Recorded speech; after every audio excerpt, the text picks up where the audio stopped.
episode 203 in 3, 2, 1.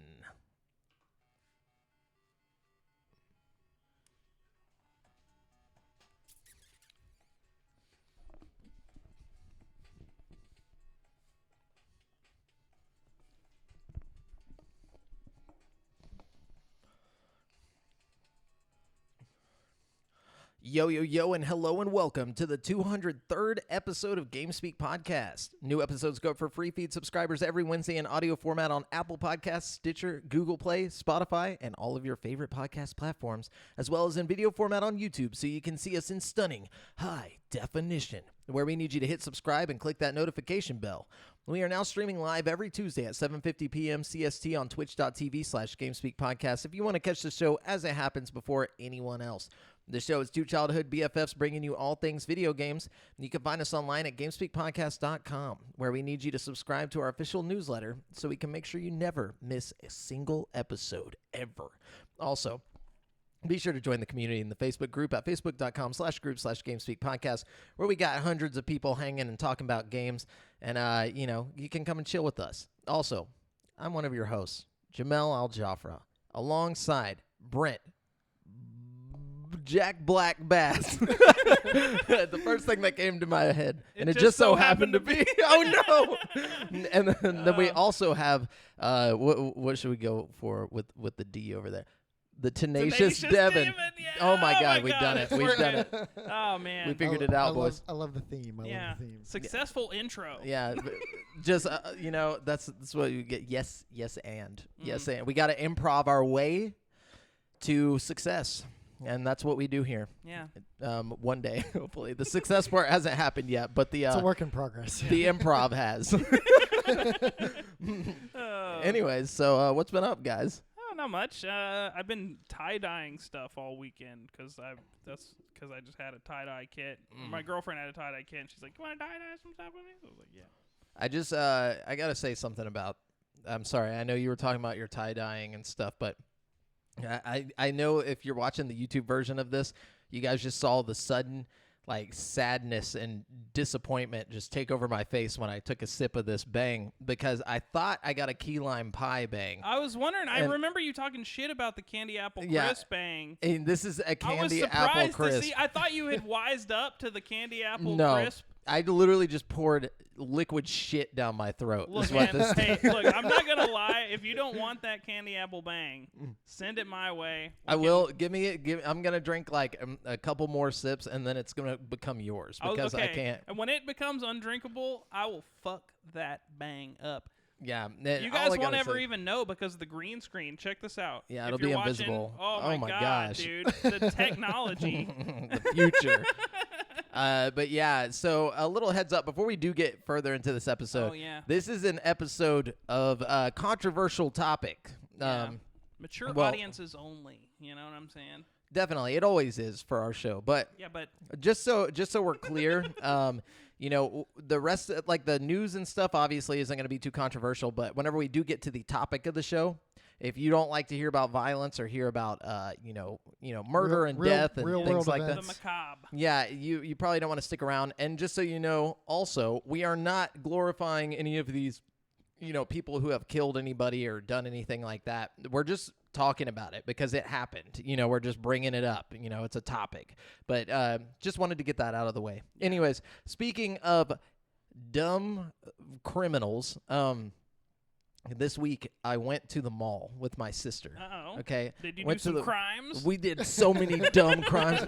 No. So my little sister was trying to get these Foo Fighter vans. Okay. Oh, sounds sick. Yeah. Why? Not really sure. But apparently they're selling out. They're selling out?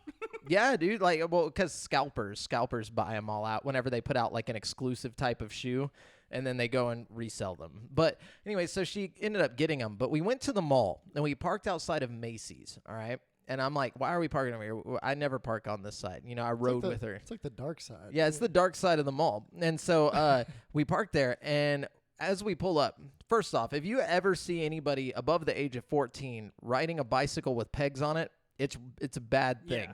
Yeah. You know, like that person is either on drugs or there to sell you drugs or some other type of criminally nefarious activity. Yeah, it's something that you'll end up seeing on the ID channel later. You know, and so, anyways, this 35-year-old man is riding around on this bike, wearing a "Just Do It" shirt, and he has his mask on, like, and he's just casing all the vehicles in the parking lot, like literally just riding up to them, looking through the windows, and like roaming around real fast. He pulls up on his bike to the Macy's door, and like puts his bike down. And he picks up he has his phone, and he like pulls it out, and he's like, yeah, they're walking up. And then he like puts it back in his pocket like that quick. And like and I was like, okay, something's up. Wait, you know, what the fuck? Yeah. so me and my little sister were walking, and so I'm just staring this dude down, like letting him know, like, I know what you're doing. Yeah. Like, I can see you're plotting something. Yeah. And so he keeps on like trying to look around, like he's not looking at me. And then he like turns and he runs into Macy's and like goes behind a clothing thing and like just stands there and stares as we walk in. I'm like, bro, what? So like, what is this guy doing? And so we start walking, and my little sister's like, maybe we shouldn't leave the car out there. Yeah, and for I was real. like, yeah, that's probably a good idea. But I was like, but I want to walk around and let him think that we're not like, you know, gonna go back. And so we kept walking, and I kept watching him, and he follows us halfway through Macy's, like on the other side of the store, like just like he'd walk up and he'd look at it, he'd like grab a shirt and then like look over at us, like First day on the job. Yeah. First, I was like, dude, this guy sucks at what he's doing. And so we cut around, like when he starts turning back to go back towards his bike, we cut out and we go out the other door and walk over to our car and drive to the next parking lot on the other side. You're like, yeah, that was a bad choice to go over there. Yeah. And as we're pulling up, the horse cop is like standing there, and there's like this family talking to him or to her. And we park and we get out, and I was like, I'm gonna go tell the horse cop lady about Sketch Yeah. Dude. And so I was like, hey, there's a dude casing vehicles over there on that side of the building, and the family's like, oh my gosh, our Jeep just got stolen. Like we were parked in that parking lot. We can't find our Jeep. Wow. And the cop lady was like, huh. I'm like, he's right over there. I was like, his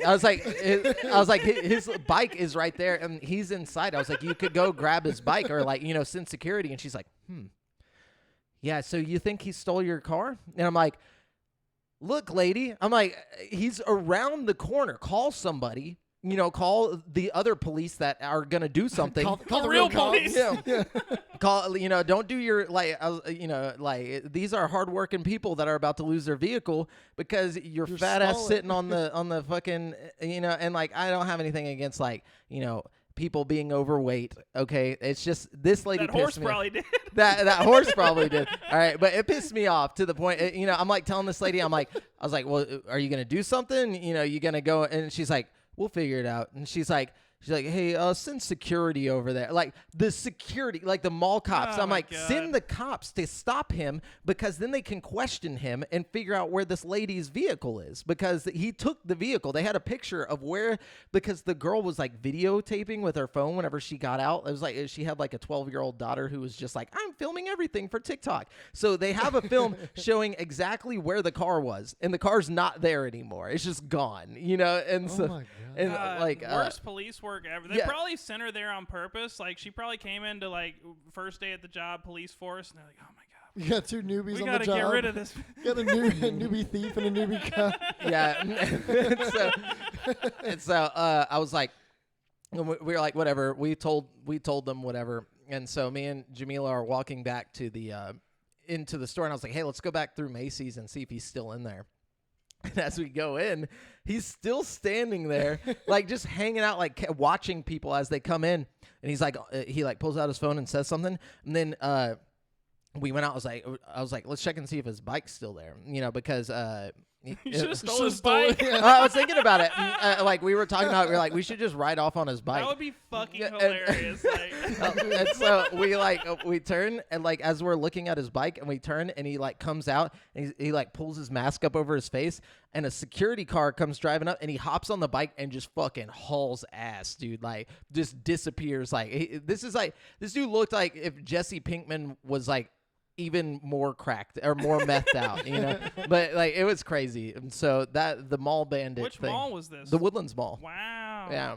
So hide your kids, hide your wife, hide your Jeep specifically. They like those. But yeah. Man, jeez. Jeez. Little bit of information there, guys. That was the thing that happened to me. So it was a pretty exciting week. Gosh, you don't think about it like at the West Hill Mall. I mean, not the West Hill Mall, the Woodlands Mall. Yeah. You know what I mean? You think about that when you're in like, Well, you do whenever you see, like I said, if you see a 35-year-old man on a bike with pegs, like something's up, like, and he has a phone, like obviously something's up. Yeah, those phones. Yeah, it was like a flip phone too. It wasn't like a normal ass one. Yeah. Pulled out the singular freaking. Yeah, he had the Boost Mobile, dude. Had the burner He was phone. using the walkie-talkie part of the Boost Mobile. You hear the chirp. Yeah. What have you been up to, Devin? Yeah. Oh man. Well, tried to kill myself with alcohol this week. I was like, wait, what? I was like, No, dang, no, man, no. we're really getting serious. Controversial. On this show. No. I tried to. Tried to end it all this weekend.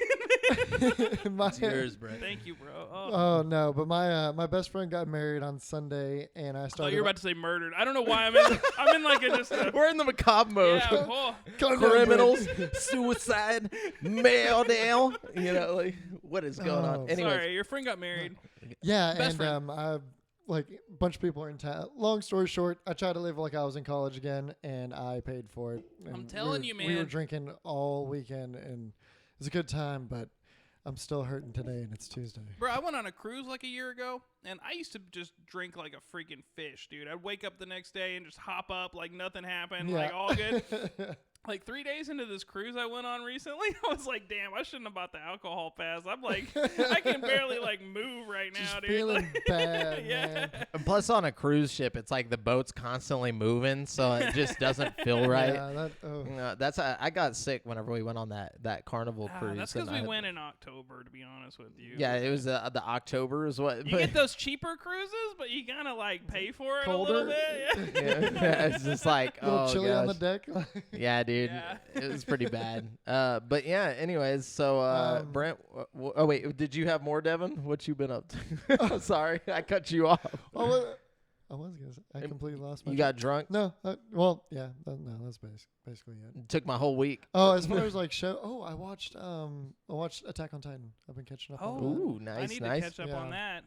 Yeah, I don't want to spoil it for anybody. I know a lot of people are like in on this because it's the last season. You know what I'm saying? I say after we finish the last season, we should have like a review spot for it. I'm gonna have to go back and rewatch the first half of season 3 because I watched like half of season 3 and just kind of got bored and stopped watching it altogether. I don't know. Watch it, dude. It's worth it. But also, we need to start doing like a once a month do like an anime review, like a video, like we do a season review where we'll just all watch one season of some show and then review that season, and then you know what I'm saying? Yeah, we could do that Like- for the Promised Neverland. We need to do that for the yeah. Promised We all Neverland. watch that one. Yeah. That would You be know, fun. while it's fresh. Yeah. You know, Fresh on the minds. it'd be fun. Oh, and then, okay, so I'm gonna get really judged for this one. I just for the first time watched it all the way through The Shining. Oh, that's a good one.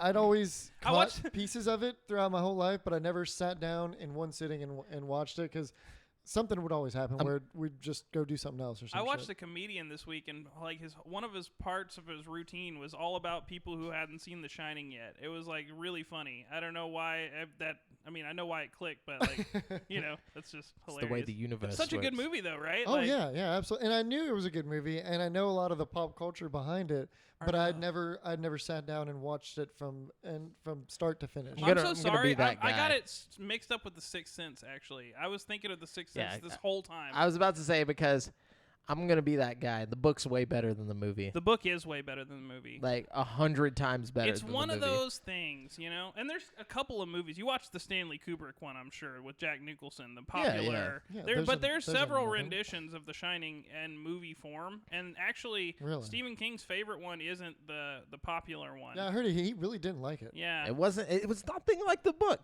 There's a lot of stuff missing from the movie. A lot to of be fair, people it's a like big it. Though. book, though, and it was kind of a long movie already. I feel like, but I do think the book is way better. There's a lot of stuff in the book that really puts you inside of the head of Jack. You know what I mean? Yeah. So like when you're thinking from his perspective, you kind of get a better idea of like why he devolved so quickly and stuff. You know what I mean? Also, more paranormal. Like there's a lot of shit happening. Yeah. Besides just like that little bit of for stuff sure. in the movie. In the movie, it's kind of open to interpretation. It's like, okay, this could be paranormal, or they could all be tripping. In the book, it's like, okay, straight it up, has to be paranormal because things are physically being altered in the hotel. You know what I mean? He's got the shine. You know what I'm saying? Like that. The Shining. Also, the hedge animals in the book. That's the creepiest part. Aren't dude. even in the movie, and they're terrifying. I can see why, because the CG would be stupid looking back then. You know what I mean? It just wouldn't work well, and but. I don't know. They could have pulled a Jurassic Park. Yeah, I guess they could have pulled a Jumanji. That shit was pretty fucking scary in the book, though. I don't know.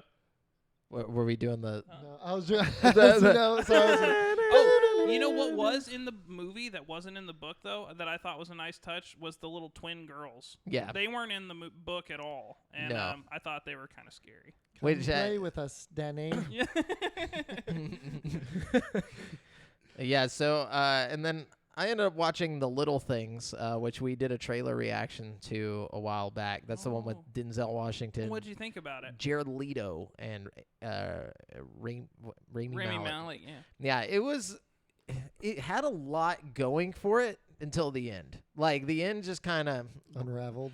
Yeah, I feel like they kind of ended it quickly. It's almost like they didn't really put too much thought into where they were going to go with it. And then they're like, oh, shit, it's this far on. We just need to end it. The trailer looked good. Like, Denzel is an amazing actor. As always. Rami Malek is Rami Malek. Yeah. Like, he looks like a literal, like, android, the whole movie, but he does it well. Like, the part that he plays, it makes sense. They always put him in the right role. You know? And then Jared Leto was definitely Jared Leto. Like, he was just like, he's like if Jared Leto watched a bunch of a bunch of Charles Manson tapes, and then like they were just like, all right, now play a character and be him. I saw something where they asked him, they were like, what was it like to work with Denzel Washington? He was like, I don't know. I was always the character when I was there. And it's just like, I hate you, Jared Leto. I hate you so much. So fucking corny, It's so pretentious, dude. But like he's like talented though. I mean, you gotta give it to him. He's still on my shit list after Joker. Yeah, he's just a method actor. He's gonna be in the Zack Snyder. The Snyder cut. Yeah. I saw that. Somebody was like, because they released a picture for that, or like it's kind of blurry and it looks like he doesn't have all of his tattoos. And they're like, how are we gonna know that he's? What did they say? It was like, how are we gonna know he's damaged without the tattoo? I gotta say this though, like as much hate as he gets for being the Joker, I don't really like hate him as the Joker. You know what I mean? I feel like he's the worst Joker of recent memory. Yeah. But I don't think you mean of all memory. It doesn't bother me, like him playing the Joker. You know what I mean? It doesn't bother me. I think and I like Jared Leto. Jared Leto is an amazing vocalist. Yeah. He's an really amazing great, actor. But he's extremely pretentious. Yeah, my biggest thing was that he was like, no, I did a great job at Joker, and bitched about it for years after the movie. And he's like, I need another shot. It's like, no, that's not how it works, you bro. got your one and you fucked it. Yeah. We the people say nay. No, but he's I mean, I don't know. I don't hate it. I feel like Zack Snyder in charge of it might be good. As a movie, I thought Suicide Squad was a dumbass movie, but I don't like if I wouldn't mind him in a different situation as Joker. You know what I mean? Yeah. But fastest series to ever get. Did you watch anything, Brent? Not really. Just a bunch of like stupid TV shows, like reality TV shows and stuff. Yes. I've started Rurouni Kenshin, which is like this old school anime. Never heard of that. Like I remember if you saw it, you'd recognize it. Yeah, okay. I remember seeing stuff of like I guess on TV when I was a kid about it, and I was just like, yeah, I'm good, And it's very, very old. Like I don't know how to explain. Like, but it has so many like cool, like I feel like prototype stuff, like for like future anime. Yeah. Where like it's got like this cool thing where like Devin's showing you a picture of it, but like the guy's got like you know, especially the long sword guy over there. talking about the which guy is it? The main character. Oh yeah. So like he's got his sword is like reverse bladed because he won't kill anybody. You know, like so like the blade. So he hits people with the dull side. He does hit people with the dull side, but he's like this master like swordsman that can just beat the shit out of anyone. And it's like really interesting because it has like a lot of stuff about like this like revolution in Japan. And like the ending of the Edo period like and all this stuff. Ending of like the samurai. And all Yeah, that. and so like, and he was like known as like the something manslayer. I forget what they called him because he killed a bunch of people during the revolution and like led the revolution. And then afterwards, he was like, I have to repent for all of my murders. And now like he's like trying to live this good life, but everybody wants to kill him and fight him. So like, it's pretty interesting. That sounds interesting. It's a lot less dark than it sounds. But what I thought was really interesting on like episode 5 or 6, somewhere in there's this character that shows up who's like a serial murderer.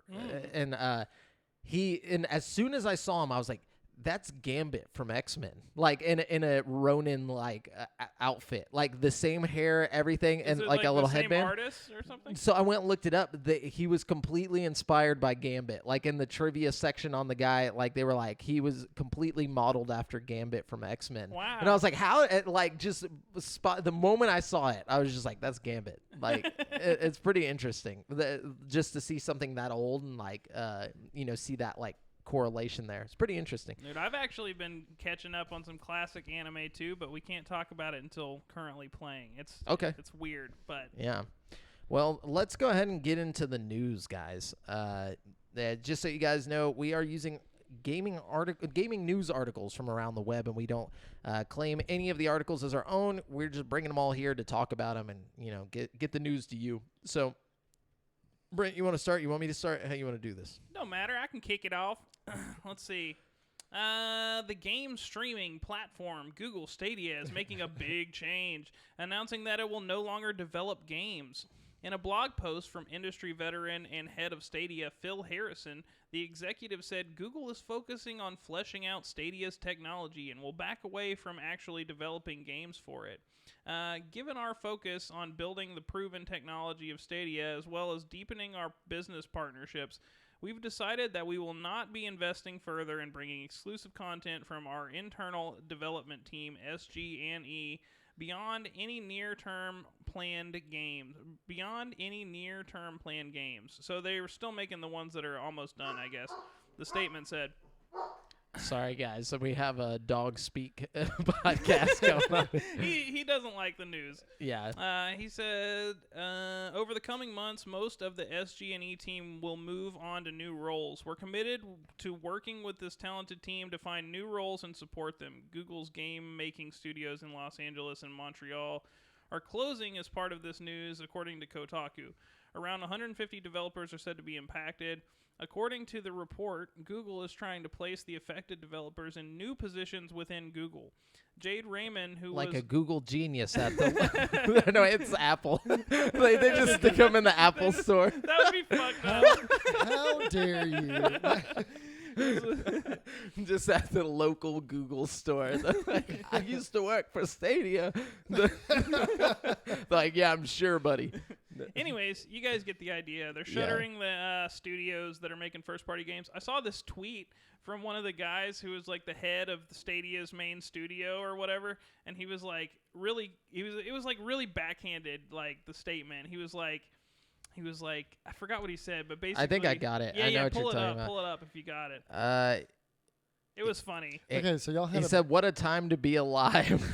Because it was the day they're releasing their first party game for Stadia. Like the same day they release it is the same day they get the news that they're shuttering their studio or whatever. Yeah, so it was Jade Raymond who said that. He was among Google Stadia's biggest name hires for its new game studios. And he said, Alex Hutchinson, the head of Stadia team in Montreal, is the one that said that. Yeah. Who said, "What a time to be alive." He said, "What a time to be alive," but there's more to it than that. It was like, "What a time to be alive." On the same day we launch our games, the same day it shuts down. How ironic, or something like that. It was really like, tongue in cheek, like "fuck you, Stadia" kind of thing. You know what I mean? Yeah. Like So y'all had a bet on this. Somewhere. Did you look? Yeah. Did We you ever couldn't find it. Okay. I dug forever. I couldn't find it. The problem is our episodes are tacos? so fucking long, and Yeah. and I don't think we made a bet for any specific thing. I think we were just like, all right, let's see, let's bet on it. There's Well, the one bet- bet that deals with I tacos. think That was like a week ago. Yeah, or yeah. something. That was about the adaptive triggers on the PlayStation controllers. That's right. But we I think will find this. Bet, I think though. that this was specifically Stadia surviving through 2021. 21. Yeah. And So, it was for Stadia, not for the development yeah. team. But still, So- this is a big step in the wrong direction for my side. Yeah, I was like, I remember specifically because I was like, I guarantee you, I was like, there's no way Google keeps,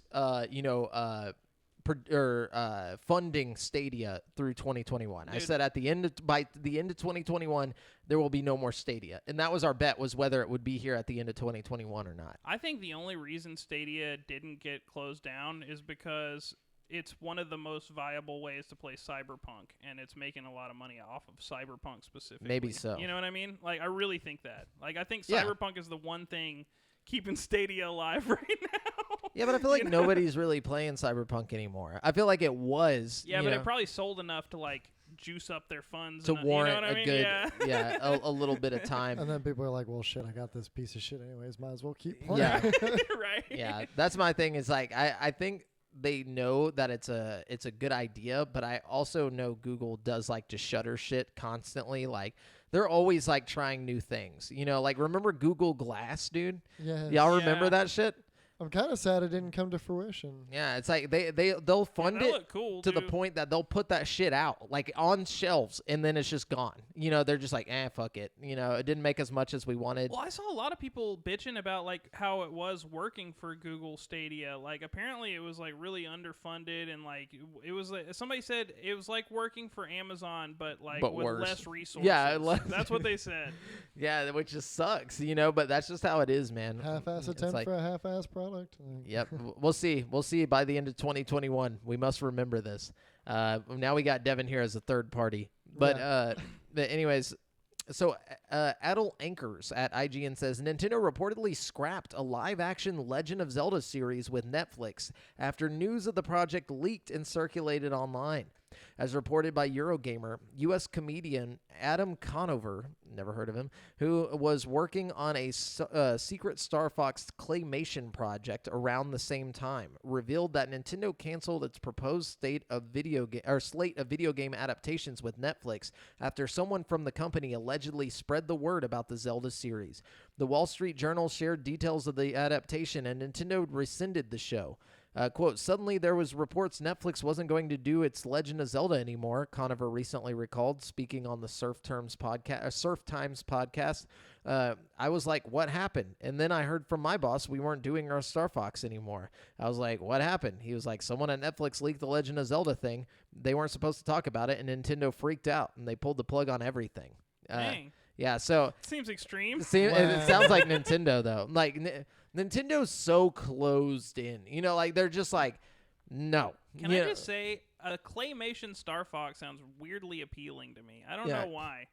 I mean, think about it. Like, the only way to do a really cool Star Fox, besides like a crazy anime, would be which would just turn into a furry's like fucking dreamland. But like, would be For real though. Live This is how action you Star keep people Fox. from jacking off to Star Fox. Yeah, so you do claymation because like nobody's crossing those wires. But like, so Really?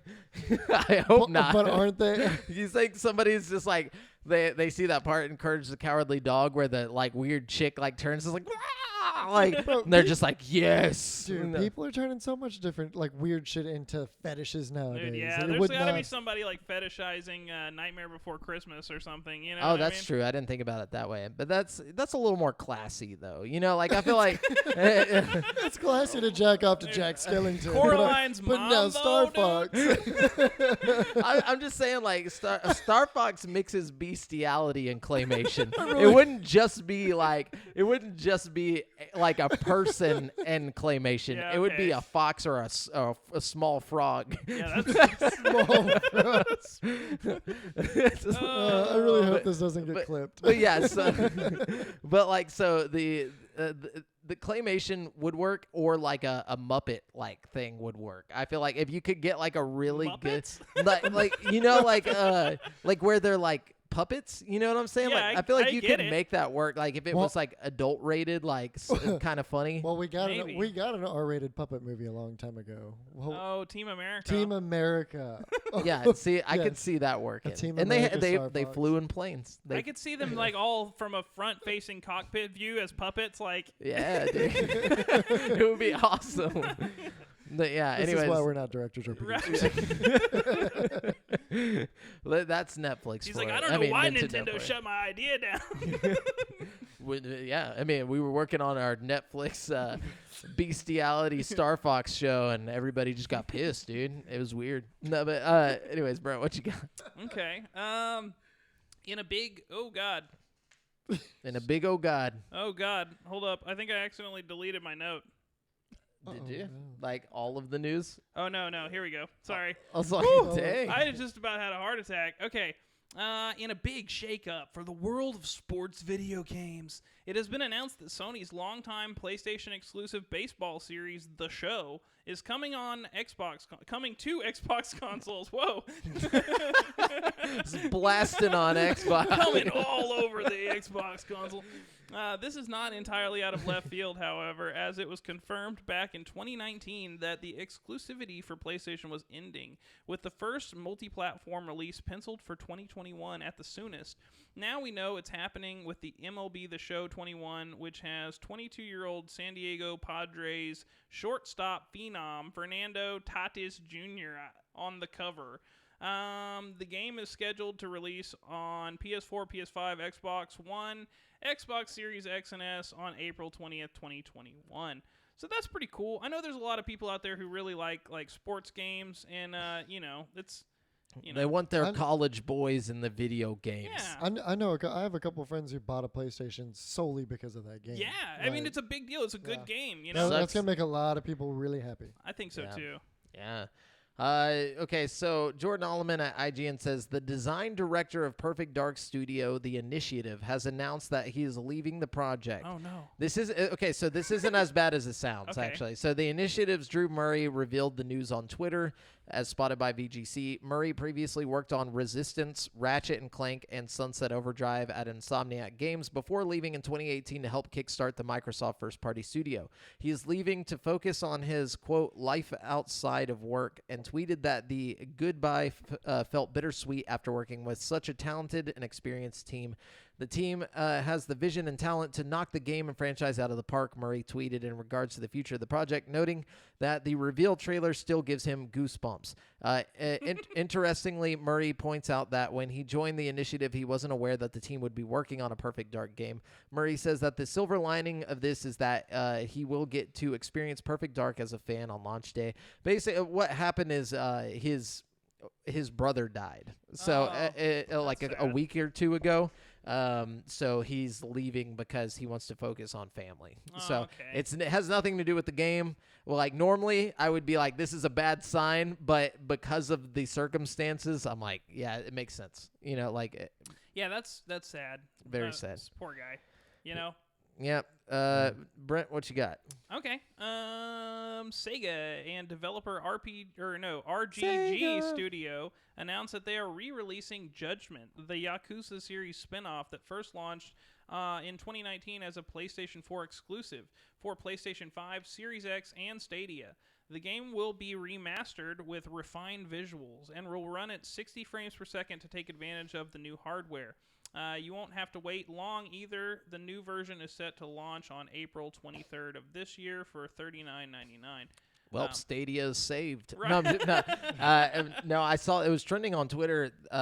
Judgment was because it's not coming to Steam, and people are pissed off about that. Interesting. Yeah, Is so- it coming to PC at all? I guess just on Stadia. Yeah, just Stadia. I kind of really hate the state of video games, like the industry as a whole right now with this remastering and re-releasing, because So much remastered. that was a game from 2019, but Judgment?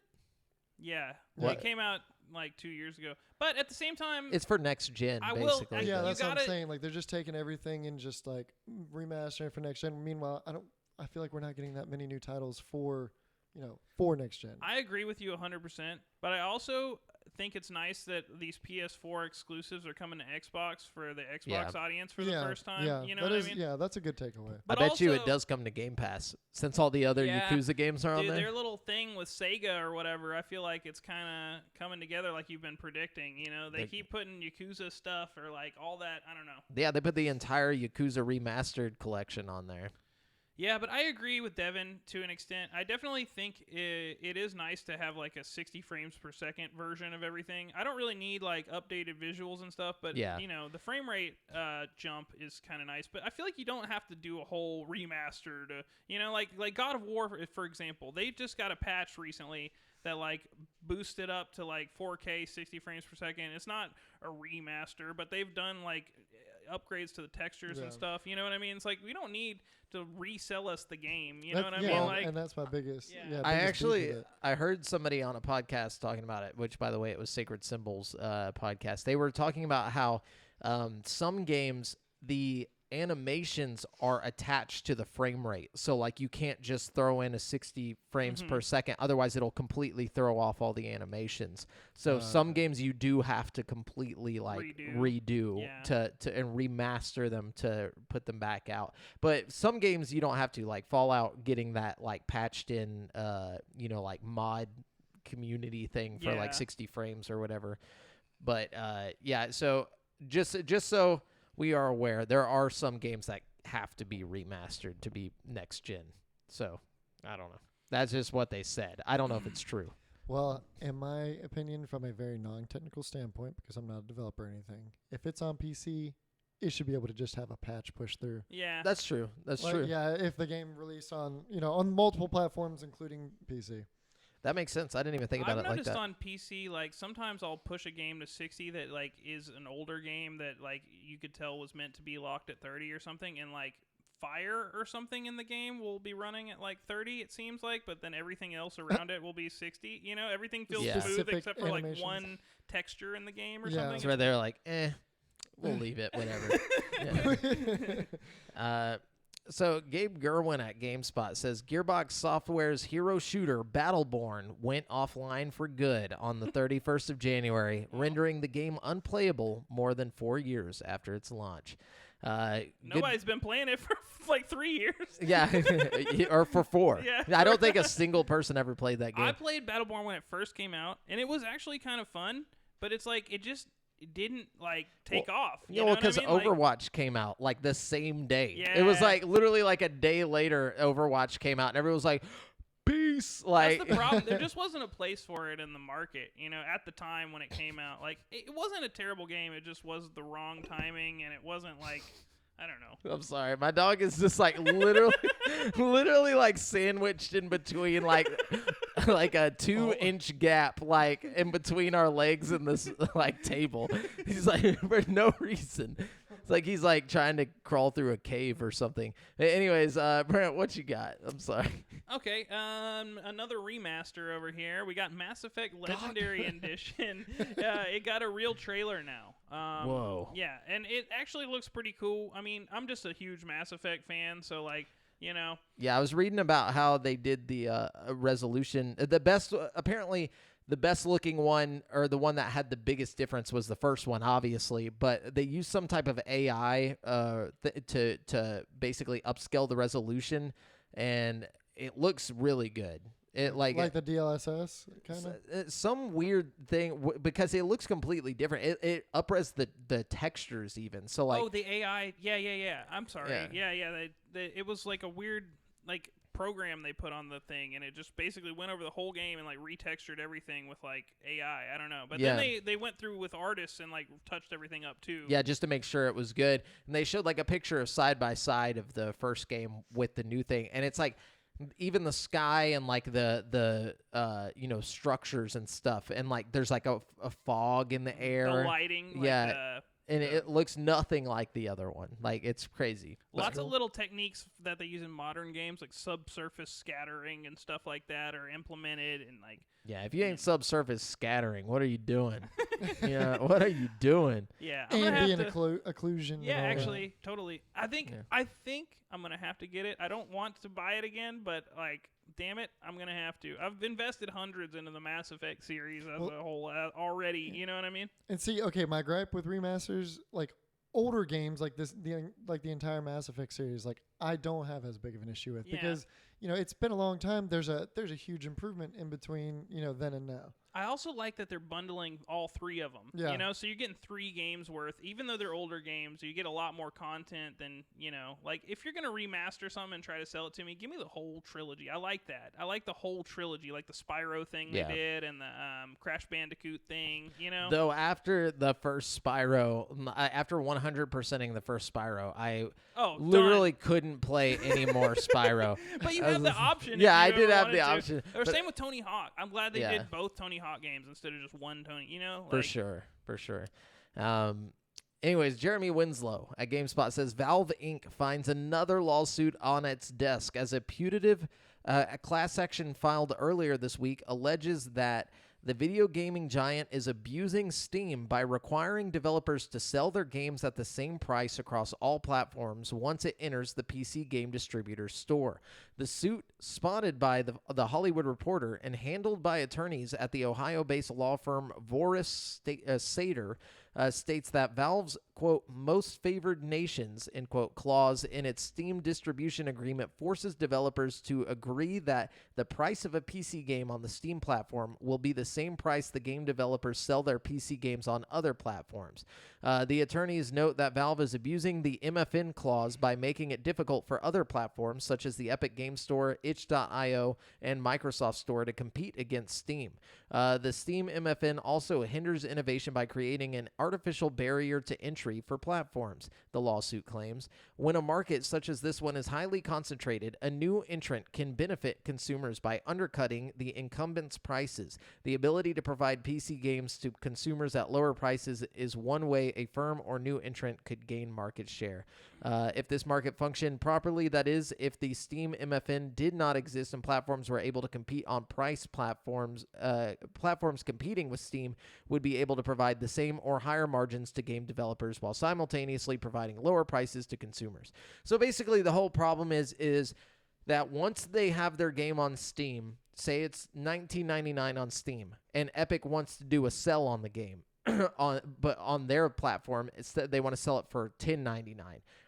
Then the developer has to make sure that on Steam they lower it to $10.99. Therefore, it makes the price cut on Epic Game Store pointless. So like that's weird though, because lots of time Epic has like sales going on, and the same game on Steam isn't changed in price. Like I'm pretty sure, because I've gone to the Epic sales and like compare prices pretty frequently. You know what I mean? Yeah, that's what the whole lawsuit's over, though. Is it about sales though, or is it just about like standard pricing? It's about standard pricing. So like, and is it coming at the angle of like Steam being way too big, and they have they can put games on sale all the time, and to where people are going to go to Steam 9 times out of 10 before they go to another game like. What is it, like a game driver, whatever you like Epic or something? Store, yeah. I think the problem is Launcher, I think what they're arguing is like, okay, Steam sets it at this price, so now we can't have like a competitive price market, they can't have it on sale they can't have it cheaper $2 on Epic, like there's no competition, so there's not a thriving market anymore. You know what I mean? Yeah. I don't know. It almost forces developers to choose between being on the biggest platform, Steam, or like being able to be competitive with their pricing. But I guess, does it really affect the developer that much at the end of the day? It affects the consumer more than anything, I feel like. You know what I mean? But anyways, let's see. What we got next? The Fallout New Vegas mod, The Frontier, was in development for a long time, but it was only up for less than 2 weeks before concerns about its inappropriate content resulted in its development team temporarily removing it from Nexus Mods. Now, the mod has returned, but some elements of it are missing due to the controversy. A new post from project lead TGSPY explains the situation thusly. The mod was taken down due to a team member posting inappropriate content involving anthropomorphic minors on their personal art page. as well as the negative feedback to some of the mod's more questionable elements, such as the ability to have sex with lizard people. Some of those elements have been removed from the mod, including the ability to make one of the characters your slave. If the lizard people weren't the main draw for you, don't fear. They are locked behind the current build, but the team will soon add a file that will allow you to experience them firsthand if you so desire. Are we talking about the Star Fox thing? No. Nah, this is that Fallout mod. Interesting. It says the team has also removed several characters worth of voice acting since the contributors no longer want to be associated with the mod. I wonder why. Those characters will be revoiced in the future, though it was previously stated the new version would be the final build of the Frontier. It now seems that the project will be released on Steam at some point in the future. Yeah, okay, I get that some of these are a little questionable, weird, kinky sex slaves and, sex with lizard people and stuff, but wait, why you gotta pull the weird lizard stuff out? Did we talk about it on the show on last week? I brought it up. Doesn't he have the main developer or something put some of his We didn't talk about that. We talked about people putting their fetishes in them, but we talked about the developer that was posting kitty porn, and that's why they took it all down. Wait, I didn't know about that. Yeah, what? So that's the reason why they took the mod down, not because of all that other controversial shit, but because one of the developers posted some weird child pornography shit on an art page, and they were like, okay, we got to distance ourselves from this guy. So they took the mod down, and they basically took out everything he worked on. I don't know if they did take down everything that he worked on, but they took him off of the project and took his name off of it and shit. You know what I mean? The hell's wrong with people? The hell's wrong with y'all? The hell's wrong with y'all? Anyways, I can't even play Fallout.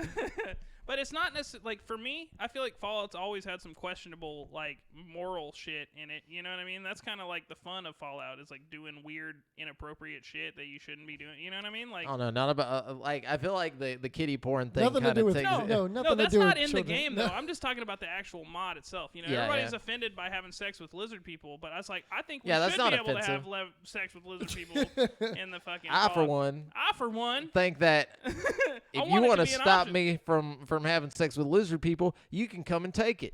It's just what are we taking? Half the government's damn lizards anyway. Yeah, right. I was just about to say Bill Clinton's wife. I'm about to have to just stop all of this. I'm about to have to. We're starting a new America where we can fuck all the lizard people. No, but, and before I end this, I'll go ahead and do the other one because we briefly talked about it. But God of War, 2018 God of War is getting a performance upgrade starting yesterday, I guess, if you're listening to this on the day we publish it. Nice. So it's out. You can play God of War in 60 frames per second, 4K. Wow. If you have a PS5. Yeah, if you have a PS5. so big dealio over here. All two of you. MLB The Show 21 will be releasing on Xbox systems. Yeah, we talked about it. I thought we were talking about we didn't talk about the college stuff? We did not talk about the college. We talked about MLB The Show. Oh, my gosh. I got those mixed up in my head. Oh, my God. So that whole time I thought we were talking about the other thing, the EA Sports college ball. Oh, okay. There's more. Yeah, so I'm going to talk about that then. I apologize, guys. So according to Jason Guisaio at Game Informer, it's been 7 years since EA Sports' last NCAA football game, following a 2014 ruling that prohibited college athletes from getting compensated for their likenesses. EA's popular college football franchise was halted indefinitely. Dude, they were super popular too. Back in the day, that was up there with Madden and shit. Everybody was into that. I'm sorry. At one point, I would have put it even above Madden. Yeah, it was so fucking popular back in the basketball. Anyways, I'm sorry. It's dumb that the colleges think they can tell these kids that they can't make money. These kids should be able to make money so they can fucking pay for college. Yeah, man. It's because they're there on most of them have college paid. I think the argument was this: they're only in the game because they go to the school that the school is paying for their scholarship, and it's we can't get money out of this, and we don't want you to make money off of it. Yeah. Which is straight bullshit. But a new announcement, however, has unveiled some exciting news for fans who have been waiting to take to the collegiate gridiron once again. NCAA football is coming back, except under a new name, EA Sports College Football. Cool. Are they going to have real college kids, though? Yeah, I mean, I imagine so. In an interview with ESPN, EA Sports VP and GM Daryl Holt talked about the reason behind the franchise name change. EA Sports College Football gives us a name and a brand to kind of work around for some things that might evolve, as well as what we're focusing on really out of the gate, which is really the FBS Division 1 schools and the road to the college football playoff and college football championship. Additionally, in a recent press release, EA Sports EVP, not to be confused with VP, and GM Cam Weber stated, "We've heard from the millions of passionate fans requesting the return of college football video games. We love the energy, tradition, and pageantry of college football, and I am beyond thrilled to say we are back in development. We have a lot of exciting work ahead of us and a great team that is eager to bring a new game to players in the next couple of years." But I don't know. It says, while it's safe to assume that large-scale events like the national championship or potentially other well-known bowl games will make appearances, there has been no word on any new or returning game modes. But they also haven't said whether the college kids are going to be in it. Hopefully. You know? Team rosters will still be devoid of student likeness, but EA Sports will be continuing to watch any developments to likeness rulings. That kind of sucks, but at the same time, you know. I was just going to say, it's going to be like vague likenesses. Like, they're going to change a couple letters in the names. They can't do that stuff. I remember back in the day, like, playing as the Bearcats, you know what I mean? In the NCAA college games, you know? I don't know. So weird. It's so sad that those kids can't live. I mean, like barely any of them are gonna make it to the NFL. You know, let them live in their right? fucking heyday. Like, let them be in it, dude. Like while they have the shot, while they're in their prime. You know, it's annoying. I guess the good news is though, for like a college game, if you did like a story mode or something, it would, you know. It wouldn't be so bad, I guess. It's a little less immersive, I guess, but like it's not the end of the world. Get to party in between games and stuff. Yeah, I mean, like think about it. Like if you're like role playing this, you know what I mean? You have your character, you know, and you're just like pretending you're in like a new year of college, you know what I mean? So like you wouldn't know anybody. All these people wouldn't be. You're just turning this into a Persona game. Got to go to all the classes and That would be great. What you got? Actually, that would be dope, dude. I'm sorry. It'd Persona be like, college football. Okay, imagine Mario Tennis, but with football, dude. It would be awesome, That would be fucking sick, dude. You go hang out at the cafe. You know. Anyways, the PlayStation 5 launch title Bugsnax from developer Young Horses is selling extremely well, it appears.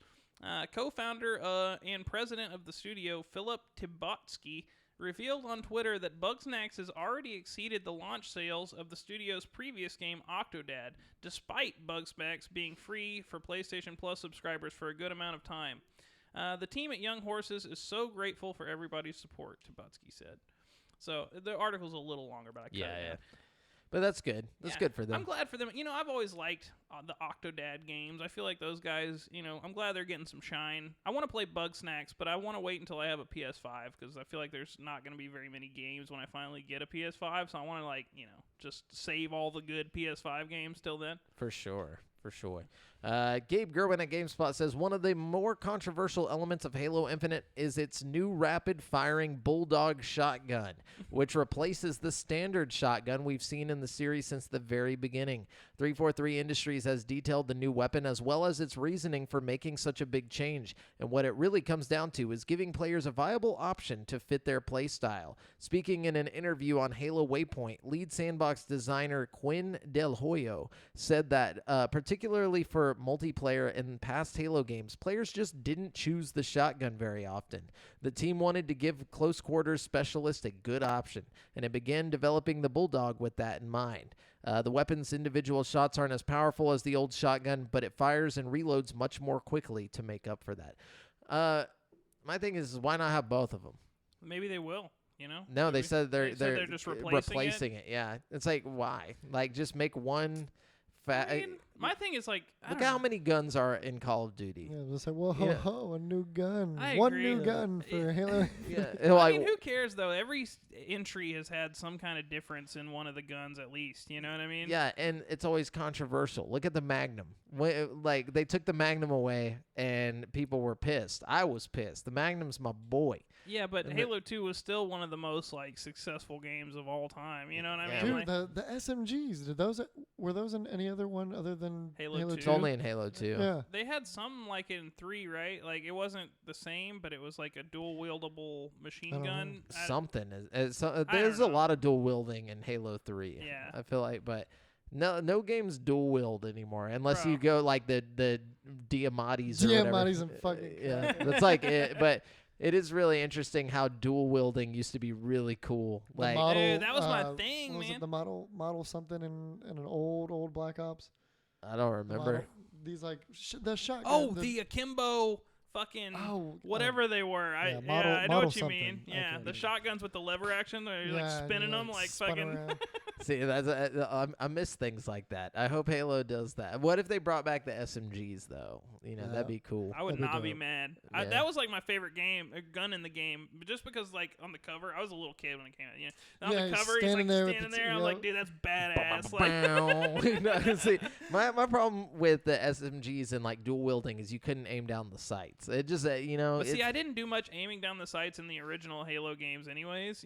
Just because like I did with that Magnum baby. With the Magnum, pretty much like only, you know what I mean? Well, not in the OG, but in once the DMR got introduced, that's all I used. The rocket launcher. That was the only thing I aimed down the sights with. Yeah. Remember they added the lock-on targeting in Halo 2? That was so next level. I was fucking people up with the rocket launcher in Halo 2, man. I remember the OG Halo for PC had Halo Combat Evolved, like on the PC version they had access to the plasma cannons, which in the original Halo you couldn't touch the plasma cannon. So that was so fucking cool to see. Every time I would go into Walmart, I'd look in the PC section just so I could look at the Halo cover and see the multiplayer part on the back where he's holding the plasma cannon. I was just like, dude, this is so crazy. Bro, I never even played it on PC at all. Me either. Well, I mean, I guess I have like as an adult, but when it first came out, I never tried the PC version. Man, good old days. Anyways, what you got? Okay, Nintendo has once again played down reports that an upgraded Switch console will be unveiled in 2021, saying in a recent open Q&A that was translated by Japan-based analyst David Gibson that it has no new model plan beyond the Super Mario and Monster Hunter Rise limited edition consoles due for release in February and March. Yeah, probably because it leaked, and then they were like, well, we're not doing it. Right. We're just pulling it. Like the Pull the Netflix plug. thing. Yeah, and then they took the guy who leaked it, they took him out back and shot him in the head. You don't fuck with Nintendo. I bet they still do it. Oh, yeah, they will. Not anytime soon, though, because... Yeah, he says not planning to make any announcements anytime soon, but... The reason I say not anytime soon is because they're making so much money off of the Switches right now. They just surpassed 3DS sales on the Switch, which is insane. And they're not gonna want to cannibalize their Switch sales, So like they're gonna wait till the sales stop happening and then they're gonna put it out, and then they're gonna be like, oh, but look, there's more. Yeah, you're right. It's like I feel like that's the case though. That seems like the smart thing to do. What you got? I'm out of news. Okay, well, sit back and relax because I got some mo. Plague Inc. The Cure DLC is going to be free on Steam until COVID is under control. So if you're playing on PC, check it out. You can get the free. That's not controversial. Well, it's like Plague Inc., but instead of trying to destroy the world with a plague, you're trying to save it. So it makes sense. Where's the fun in that, though? But see, my thing about it might be kind of fun. My problem with that is that it's like they're still capitalizing on the fact that we're in a world pandemic. Hey, they were doing this before the pandemic. They're like, when the even pandemic's started, over, guys, then we'll go back to normal price. I feel like if anybody's allowed to capitalize on the pandemic, it's the Plague Inc. game. You know, the pandemic game. Yeah. Okay, we got Valve Inc. Finds another. Oh wait, we talked about that. Talked about that. Okay, good, because that was a long one. The next update for Obsidian's adventure survival game Grounded has arrived, and it adds flying insects to the Xbox and PC title for the first time. That's fucking terrifying. Yeah, it's already terrifying on its like with the ground creatures. Just walking about and get wasp. Mud dauber comes swoop you down, take you to a nest. Have you played Grounded, Devin? No, I've seen gameplay of it, but I have not played it yet. It's beautiful. Dude, is it really? It's going to be even more beautiful. Oh, yeah. Apparently they're adding fireflies and mosquitoes and bees, Ooh. but I feel like fireflies are going to be awesome. You know what I mean? Oh, yeah. I bet mosquitoes will be terrifying. horrifying. Yeah, get speared through the chest or some shit, dude. I've only seen a little bit of gameplay. Is it linear or is it like It's open. Open? Okay. But it's linear but open. Like, I don't know how to explain it. It's gorgeous. It's directed, like, it's a big open area, but it's a directed story. And like it's a directed path for stories and stuff, but you can also go off. It's a crafting, like, survival game. It's kind of like Subnautica or something. Yeah. Like, but less big and intense. You know what I mean? But it's like one of the most beautiful things you'll ever see in a video game. It's like glorious. Giant spiders and stuff that doesn't scare me, but those big deep sea creatures in Subnautica. The spiders will scare you in this game. I promise you. Subnautica is hella scary, dude. Oh yeah, definitely. I would never play that in VR. I want to, but like I was getting scared playing the normal version. Like, I don't know. Oh yeah, me too. Bleeding Edge, the Microsoft exclusive online brawler that combined elements of Battleborn and Overwatch into an over-the-top multiplayer action game, will no longer receive updates. Developer Ninja Theory took to Twitter to deliver the news, saying it's, quote, now focusing on our new projects. This includes the mysterious Project Mara, the research-focused The Insight Project, and the highly anticipated Microsoft exclusive Senua's Saga Hellblade 2. Wait, so Saga. Bleeding Edge, like, from the moment I saw that game, I was like, that looks trash, dude. Like, no one's going to care about this game in, like, 5 minutes. You were right. It was just like, who cares? Like, but at the... I didn't even know it fully came out yet. Yeah, dude, I thought it was still a beta. It's already dead. Yeah, damn. No more updates. Two of you out there who are fighting each other constantly in it. See, to me, I looked at that game and I thought, that looks kind of fun to me. You know what I mean? But like, I never gave it a chance, and I think most people didn't give it a chance. You know what I mean? It's too late for that. That's what I'm saying. Like, you can't just be busting out with you just got to move it up, man. But you can't just be coming out with an Overwatch like this late in the game. You know what I'm saying? And that's what it looked like to me. It was like a Overwatch type game. Yeah. I mean, it was like written off as like a brawler. That's what the description says of it. So like, I was kind of into the idea of it. You know what I mean? Yeah. I'm thinking like a MOBA, but like a fisticuffs, like Smash Bros. Kind of mixed in. I don't know. Yeah. I didn't try it, so I wouldn't know. What else you got? Tesla has revealed a refresh to its Model S electric sports car that features an onboard GPU that rivals both the Xbox Series X and the PlayStation 5. Wow. The Model S is getting the first refresh of the line has seen since its inception in 2012, which mostly includes improvements to things you'd expect to find in a car: updated interior, exterior designs, better powertrain, and greater mileage. What is both very new and very out of place is the Tesla Arcade, which now features 10 teraflops of processing performance for gaming. Games have been included with the Tesla models in the past, most notably Cuphead, but this is another ballpark. The promotional image shows off a carousel that features games like The Witcher 3, Stardew Valley, and more. Tesla founder Elon Musk also tweeted saying that the new Model S will support Cyberpunk 2077. Damn. So, pretty cool. I mean, it's like a little bit less powerful than a PS5, which is pretty crazy, dude. What are you doing, man? Oh, just driving to work, playing Cyberpunk. Dude, I would sit in my car and fucking play Cyberpunk. Yeah, dude, it's pretty interesting. I find it weird that he chose to put that game, though, because even he, like, on Twitter was like, man, this game had so much potential. It's like, it's not that good, basically. And then he was like, you should just play, what was that game that came out back in the day? Halo? No. I saw an article where he's talking about how much he loves Halo. That's good. It was the He's a only good game guy. he played on console. No, what was that old Cyberpunk game? The one that they came out with a sequel to it, like, not too long ago. It was like on Xbox One and PS4. Deus Ex. Oh yeah, Deus yeah. Ex. He was like, just play the OG Deus Ex. Like, I've been actually meaning to get around to playing the old school Deus Ex games. It's pretty interesting. I have it on Steam. Yeah, I do too. I just haven't played it. Yeah, I gotta try that out. What you got? Okay, actress Jeanette Moss, who plays several characters in the upcoming Resident Evil Village, has passed away. Moss has been battling colon cancer. She was 39. Capcom paid its respects on Twitter, writing, "We here at Capcom R&D are deeply saddened to hear about the passing of Jeanette Moss. the talented actress who helped bring several different characters, including our witches, to the world in Resident Evil Village. Our deepest condolences go out to her family. The twin witches in Village. Wait, so is the tall lady a witch, or is she a? She's a vampire. I guess she's the I don't know, but she plays the three. Yeah, she plays the three daughters, right? It's kind of sad that she didn't very get to sad.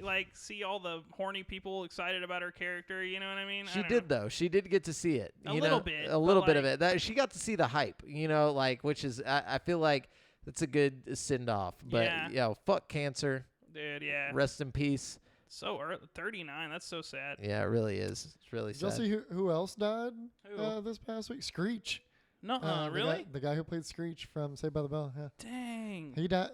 I want to say. How old was he? 39 or 40. 39 or 49. 39's the new. What's the white lighter thing? 27. Yeah, 39's the new 27. The white lighter. Yeah. Okay. Hitman developer IO Interactive is preparing to go on a hiring spree to support the development of its upcoming James Bond video game and other projects. IO director Hakan Abarak said in a new interview that the company plans to expand to around 400 people, up from 200, and open a new studio in Sweden to help development of the new James Bond project, which is only just getting started, along with other endeavors. It's very, very special. A boy's dream. Sometimes it's a little hard to understand that it's us making James Bond, Abarak told the Gamer. Today we have 200 employees, and I expect that we will have over 400 employees in the next few years. So there is no doubt that the Bond agreement means an insane amount to us. IO's careers website shows numerous open positions for the James Bond project, the Hitman series, and an unannounced project. So it seems the company is ramping up its hiring not just for 007, but for other projects as well. IO's main office is in Copenhagen, Denmark, but the company opened a Malmö, Sweden studio in January 2019. So that's pretty cool, Might be a good time to go apply at IO if you're like a game developer or something, Yeah, that'd be dope. I also saw another thing with the IO guy, and they were doing like a Q&A, and he said basically like they're not totally done with Hitman yet, despite this being like the end of the trilogy. So like, oh yeah, I'm sure eventually they'll do some more shit with it. But, so is that all the news you got? That's all I got. All right, we're going to jump on over to this week's releases, where I'm going to let you guys know which brand new games you can get in the next 7 days, starting with Hubroxia 2. Coming to Vita, PS4, Switch, Xbox One, and PC on February 3rd for $9.99. The space-faring retro-style shoot-'em-up sequel, Hubroxia 2, is a non-linear, old-school space shooter with upgrades, boss fights, and even new game plus. I just want to say I spelled that right on the first try. Good job, man. Proud of myself. Good job. Yeah, Hubroxia is a game that is, or Hubroxia 2 at least, was written by Colin Moriarty from Sacred Symbols. So, yeah, very interesting. Cool. Then we have Henry Moss and the Wormhole Conspiracy coming to PC on February 4th. Couldn't find a price for this, but Henry Moss and the Wormhole Conspiracy just sounds like some J.K. Rowling bullshit from like that time. It's like, in Henry Moss and the Wormhole Conspiracy, an intergalactic comedic point-and-click adventure game, Henry and the Moss family venture out on a trip for their galactic delivery business, only to be caught in a cosmic conspiracy and strung along the way. Henry Potter and the Wormhole Conspiracy. And then we have Haven, coming to Switch and PS4 on February 4th for $24.99. In this role-playing game from the creators of Fury, play as two lovers who escape to a lost planet. The only thing that matters is to stay together. This is already out on Game Pass if you guys have Game Pass. Looks interesting. It looks like a weird... it looks like Yosef, of whatever his name, would have made this game. It really does, Ferris, dude. or I totally am getting that vibe, the Yosef Ferris vibe. Yeah, it's like a multiplayer. Like, you got to work together. Yeah. And then we have Skyforge coming to Switch on February 4th. Couldn't find a price, but Skyforge is a sci-fi fantasy MMO where players develop their characters from immortals into powerful gods, complete with followers and various powers. It sounds kind of tight. Yeah. It doesn't look half bad. Yeah, I'll fucks with it. Then we got Werewolf, The Apocalypse, Earthblood, coming to Xbox One on PS4, Series X and S, PS5, PC, February 4th for $49.99. The acclaimed tabletop game Werewolf, The Apocalypse comes alive. You will become a Garou, a rage-fueled werewolf. Garou? What? Okay, Garou, a Garou. Oh, okay. A rage-fueled werewolf warrior opposed to urban civilization and the destruction it brings. Yes. So. Okay, cool. So weird. I'm just telling you right now, guys, if you want some cool vampire shit, wait for that Vampire the Masquerade Bloodlines to come out, dude. This is werewolves. No, I mean, they got werewolves in there, too. I'm sorry. I didn't mean to be misleading. They got ghosts, too, so fuck all your ghost shit, too. Just wait for that game, man. Yeah, but this one, it's about saving the world from itself. All right, and then we have fair enough. Conarium coming to Switch on February 4th for $19.99. Conarium. As a member of an unusual expedition, you will attempt to pass beyond the limits of human consciousness by using a device called Conarium. Study clues in this Antarctic base, unlock secrets, experience alternate realities, but avoid macabre beings present there at all costs. What? Okay, whatever. He's just going to trip until he sees ghosts? I think so. And then we have Nuts coming to Switch and PC on February 4th. Oh, boy. $14.99. I put Nuts Switch. Spy on squirrels in the forest in Nuts, a single-player surveillance mystery set in a remote Make sure you forest. put Nuts game. Wait. No, I'm just kidding. Wait, record the squirrels, report your findings, and uncover the secret that the curious creatures are hiding.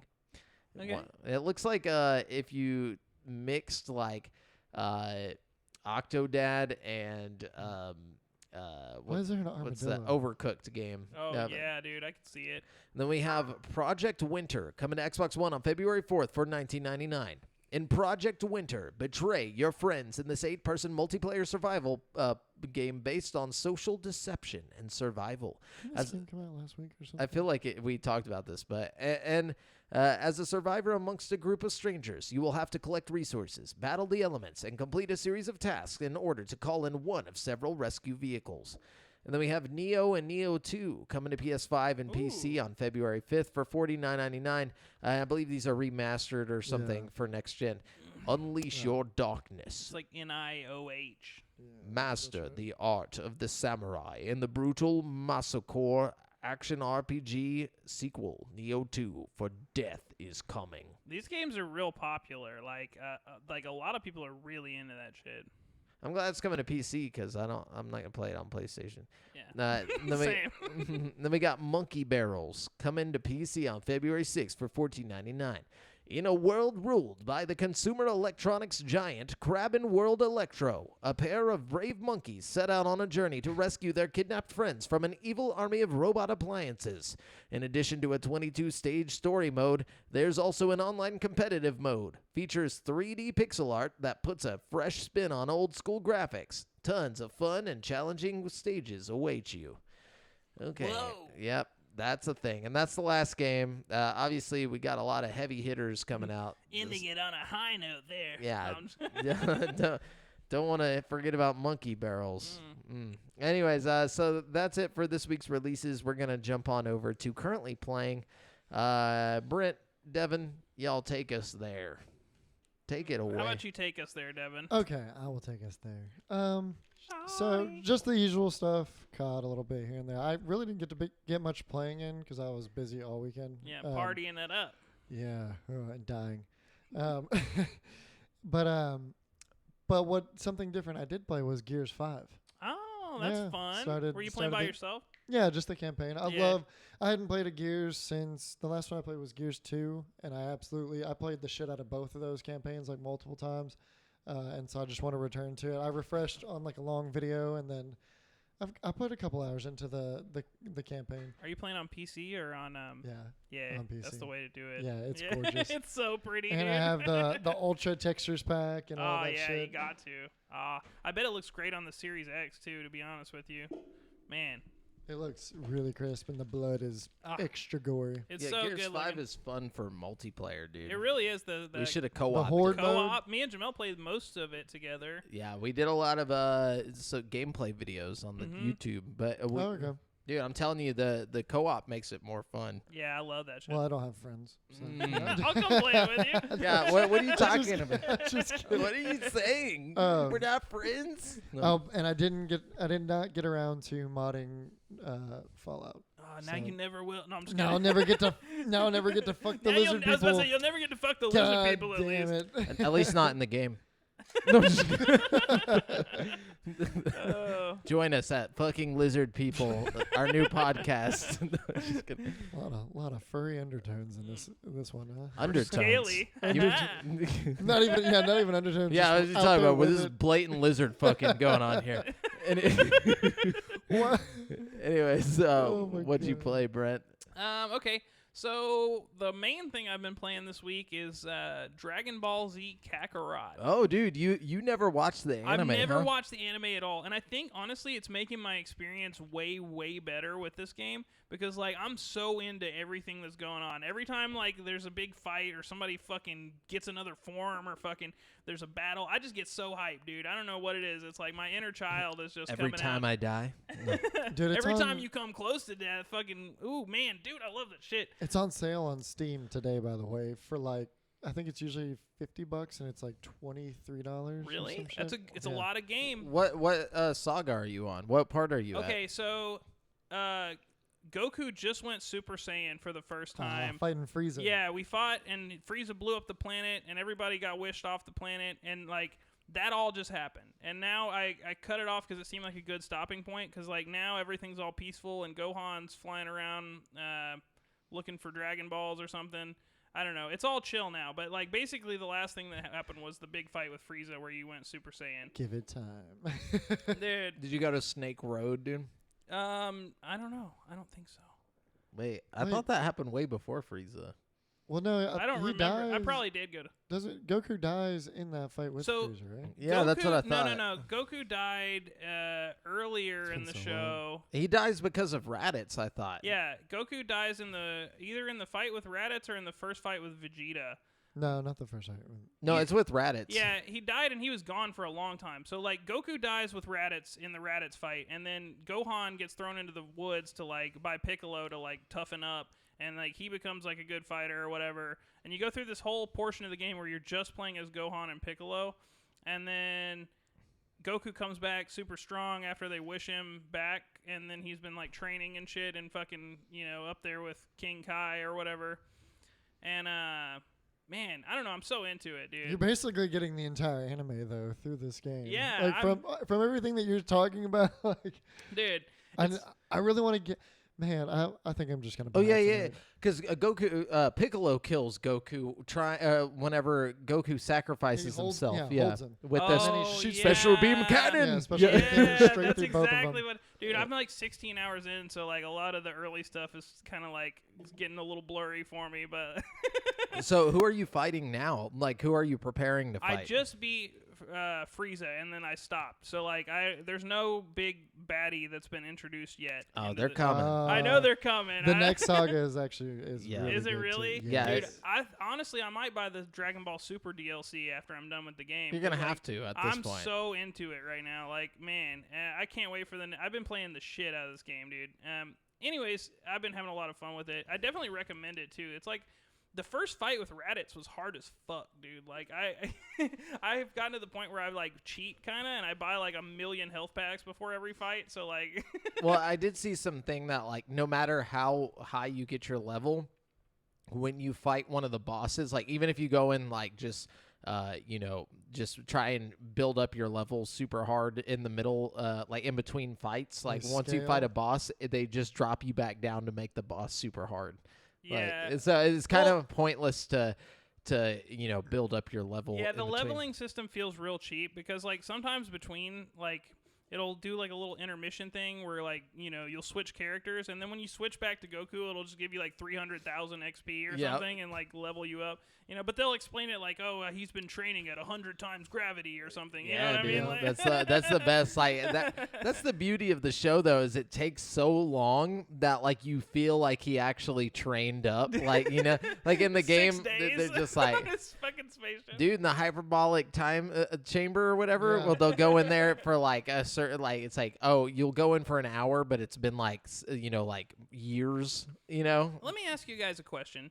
In the very first part where they're like, where Goku dies and they collect the Dragon Balls and bring him back, do you actually see them collecting the Dragon Balls, or does they? Because like in the game, you don't. It's all like they're just like, oh, we got the Dragon Balls, and like. Yeah, you see it in the show. In the show, you follow them more so than you do Goku. It's like it cuts back and forth between Goku on Snake Road, like going and learning from King Kai. Oh, Snake Road. Okay, yeah, we definitely go on Snake Road. I'm sorry, that's dumb. Yeah, you walk all the way to the end of the tail and you jump up to the planet. And King Kai, you know, teaches you the Spirit Bomb and all that. And then during that time, you know, they're down on planet Earth. Gohan and Piccolo are training while what's her name is looking for the Dragon Balls. Okay, so you don't have her side of the story at all. Whenever during that whole part of the story, you're just Gohan, and you're dealing with Gohan and his training with Piccolo. It doesn't. And Piccolo becomes your surrogate daddy. Yeah, exactly. You put on like the little Piccolo outfit. Yeah, dude.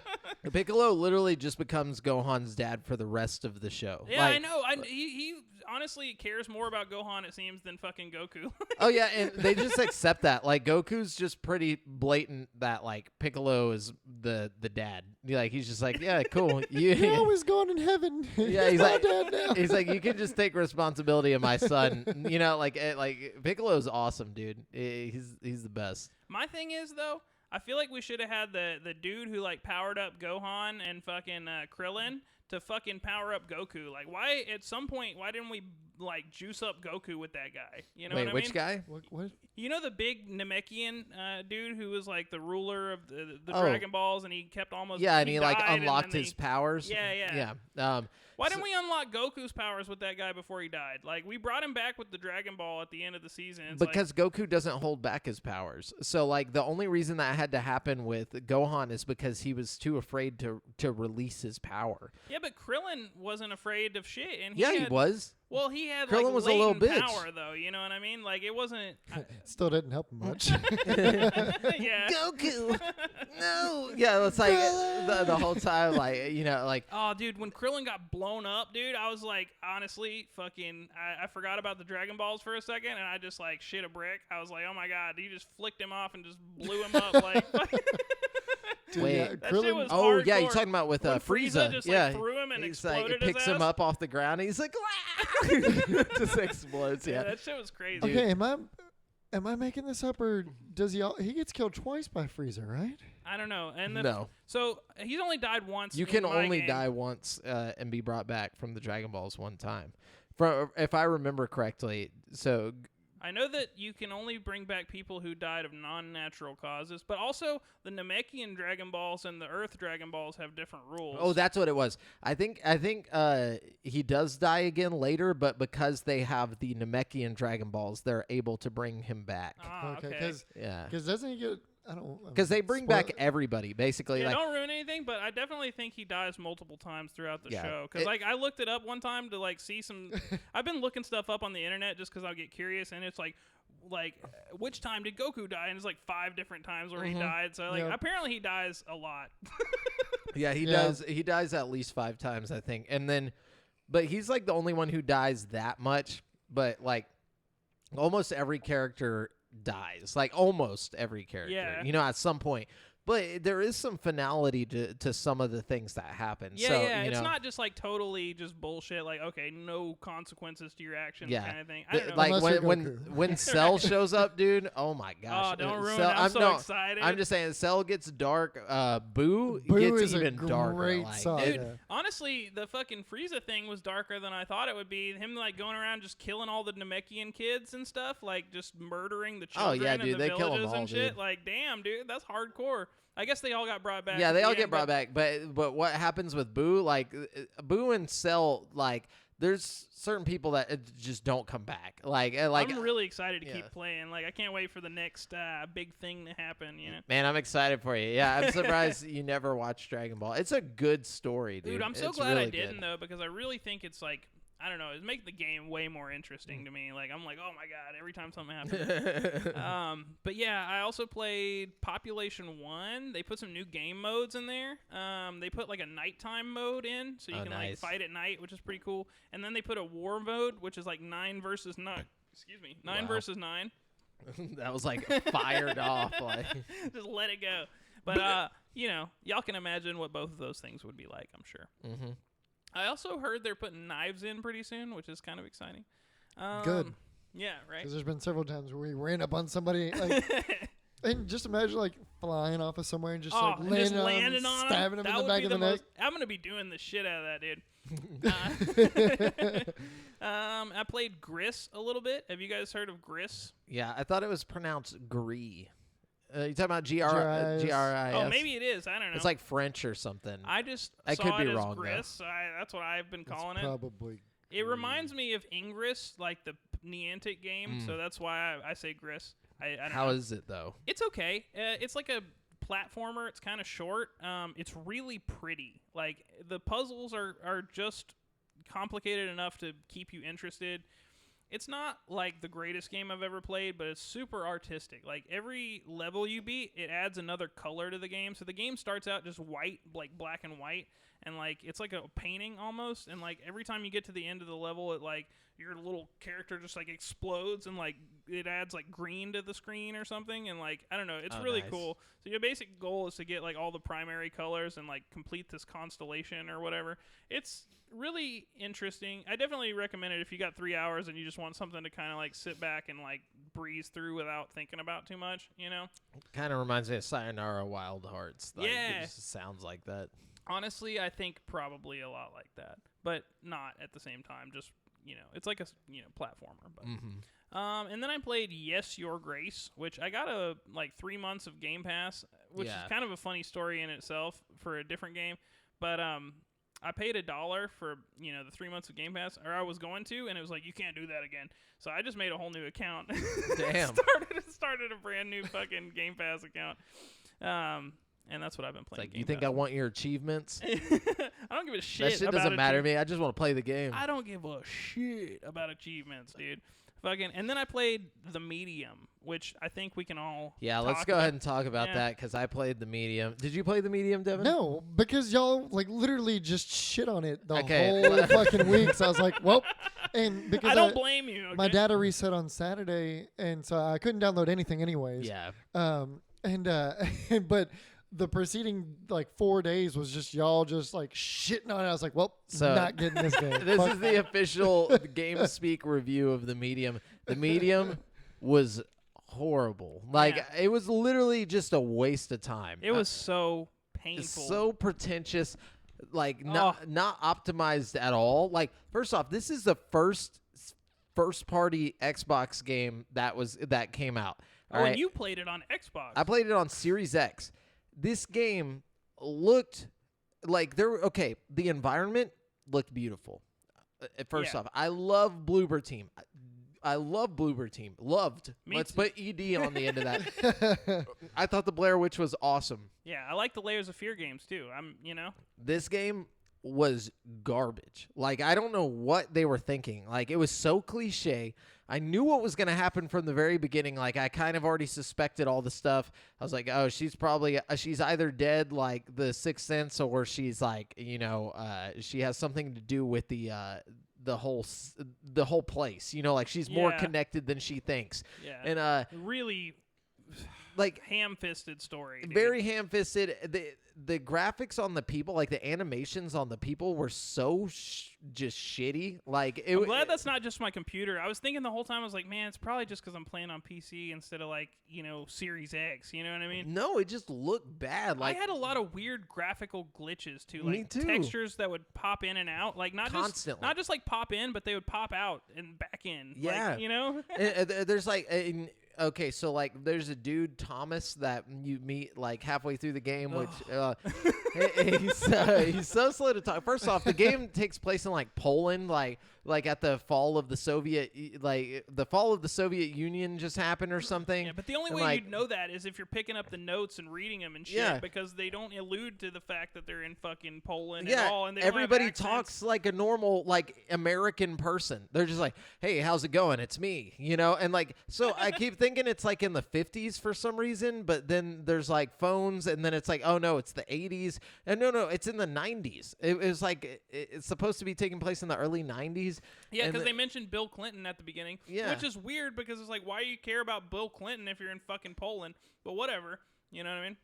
But either way, the fact so is, y'all liked it. No, and then there's like the mechanics of the game. There's literally no gameplay. The game has no gameplay whatsoever. Yeah, it's like the most boring point and click game you can think. It's like, imagine Monkey Island, but instead of like funny quips that Guybrush Threepwood would say, you have this chick named Marianne who just blatantly tells you what to do next. Like, literally tells you, like, you'll pick up something and it's like, ooh, this is going to be a puzzle, and she's like, maybe I should go and put this on the wall, and you're like, it's like, bitch, are you fucking kidding me? And then like there's like a thing where like, you know, it's like a picture, it's like a red or a dark room for like photographs. Oh yeah. And like it literally just is like, put this in here for 3 seconds. Okay, 1, 2, 3. Now put it in the next one for 3 seconds.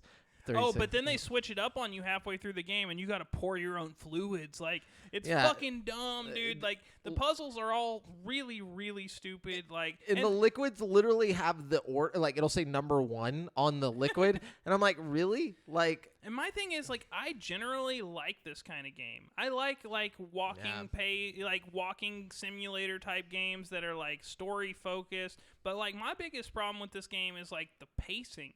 It was slow. It was so slow, and like when it finally gets to the point, it's like it wants you to have this big reaction to the climax, and it's just so fucking anticlimactic and fucking whack. Dude, yeah, like, and so and you can't run faster than like a snail pace. Like, so like there's literally a jog button, but she just jogs at the same pace as the walk. Like, she just moves her arms like she's jogging. And it's like, okay. Dude, and also, you know, like, there's, like, revelations that happen in the story where it's like, she should understand what's going on at this point, but then it's like, later on in the story, you still act surprised about shit that you found out, like, an hour or two ago. It's like, we just learned all of this, and now you're acting like you're learning it for the first time. I don't know, man. And there's no way to do the game out of order. There's, like, no way to do anything in the wrong order. So, like, if and there's no choices or anything either. There's no choices. There's nothing to read outside of what it wants you to read, and you can't miss it because it makes you pick it up. And then, like there was a when part... he says not out of order, he means, like, you have to pick up the note, and then it'll unlock the thing that's in the room with you, like, that you walked past 4 times already. But you can't pick it up. But, like, so, like, there's a key on the floor. There's this one room where the door is locked. But you see the key sitting there, but it won't let you interact with that key. You go over to the door. She's like, oh, the door's locked. Then all of a sudden you can interact with the key on the floor. Yeah. It's like, just let me pick up the key and be like, wonder what this is for or something. Yeah. You know, like no, we want you to not play the game. We want you to just let us play the game. See, I think the big problem is Bloober Team is used to making these linear games where it's like their thing is like they scare you, and that's what keeps you going in the game. Like Layers of Fear didn't have any mechanics or like any kind of crazy shit. It was just a plain walking simulator, but it was scary as fuck, and that's what drove you on in the game, you know? This game was not scary. Not a single bit scary. Not even a little bit. Like, not even the parts that you could tell they wanted to be really scary were not scary. Like, it was just frustrating. Like, the monster lost his scare real quick, dude. There was like one single monster. Everybody's comparing this game to Silent Hill. They're like, oh, it's like Silent Hill. It's like no. What? How is this like Silent Hill? If Silent Hill sucked ass, maybe. Yeah, when the fuck did you play a Silent Hill game this boring? Like, first off, and so like the Maw or like the character, he's like, it all ends in me. Like, every time he picks you up, he says the exact same thing every single time. And all that did was, I'm like, you know what that means? That means at the end of the game, they're going to say that. And it's going to be like, oh, it's going to somehow relate to whatever's happening. And at the end of the game, she's like, no, it ends with me. And I'm like, oh my God.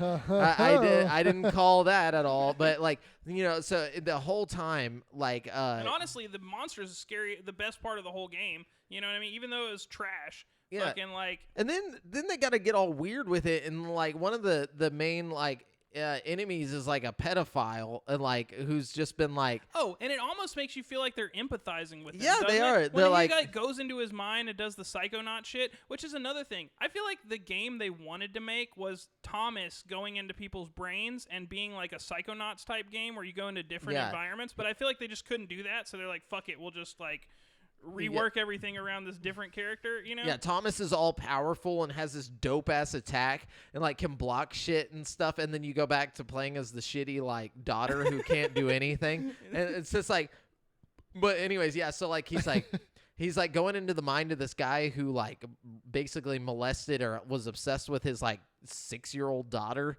or whatever, and he's like, what have you done, Richard? You know, and you're like walking through his brain, and he's like, what do you want to show me, Richard? You know, it keeps on like showing like Richard's childhood and how he was abused and stuff, and it's like, yeah, it's like we're supposed to fucking feel bad for this guy. Like, what do you want me to fucking? Like, what was the point? What was the message there? And like, why did we even have to see that part? Like, none of that even had anything to do with anything else. Like, Richard never had anything to do with anything in the fucking game. It was so fucking out of place. Like the whole that whole segment of the game was just kind of like filler, dude. Yeah, it was literally filler. I was like, where does that connect? And then it ends with with me. Yeah, no, it ends with her either having to shoot her sister or kill herself. And they don't show you what she picks. Yeah, you just hear the gun go off. It's like, oh, great. So we built up to the end of the fucking game. You made me sit through the fucking slowest goddamn game ever made so that at the very end, you can just leave me with blue balls. I thought it was going to give us the choice to shoot the sister or shoot yourself. And I wouldn't have been mad at that. It's like, just push X to shoot sister, push A to shoot self. Like, I would have been cool with that as an ending. Pull a Fable. You know what I mean? Like it's just like... But they didn't. They were just like, no, we're just gonna let it. We're just not gonna tell you. And then after the credits, there's a post-credit scene. Okay, spoilers. There's a post-credit scene, but on the Xbox, you can't watch it because a stupid pop-up pops up, and it's like, please, it like literally takes up the whole screen. And it's this big note from the developers saying how we're so thankful we were able to make this game, and blah blah blah, and we would love for you to leave us a review. It pops up right when the post-credit scene pops up, and then so like you clicked on. I already clicked on the okay. I want to leave a review. But this shit's happening in the background, and so I have to back out, and then I can't leave the review, and I've already missed half of the post-credit scene. It's like, oh, my God. So you warned me about that, so I just didn't leave a review, and I managed to watch the post-credit scene, which was totally anticlimactic. And it was just stupid. like, oh, it's Thomas. Yeah. Like, whoa, he made it out. Whoa. Yeah. It's like the guy that I don't care about. None of these characters I even care about. God. And the whole time the fucking bitch like, okay, so you're walking around. Things are supposed to be horrifying. You know, it's supposed to be scary. She's just like, wow, that's a cute picture. And like she's just saying like weird shit. Like, dude, it's like, bitch, you're just like super chill the whole time. Yes, so chill. And like, dude, and the relationship she has with happiness, like I get it, like it explains that they're like, or sadness, siblings. Like I get that like later on, but like I'm sorry if I'm a fucking like ghost whisperer or something, and like one-armed fucking creepy cracked mask girl comes up to me, I'm not just gonna be all fucking buddy with that bitch right off the, you know what I mean? Also, like, the design, like it wasn't scary, it just grossed me out. Like the design of the girl, like her arm being like all withered and like having like weird like growths on it and stuff, like not gross, but like it's like a tree or something. Yeah, you know, tryptophobia, like the weird little circles. Holes, like, dude, it just grossed me. Like, I seriously couldn't look at her. It made me want to throw up. Like every time I looked at her, and it wasn't even like scary. It was just it made me want to throw up.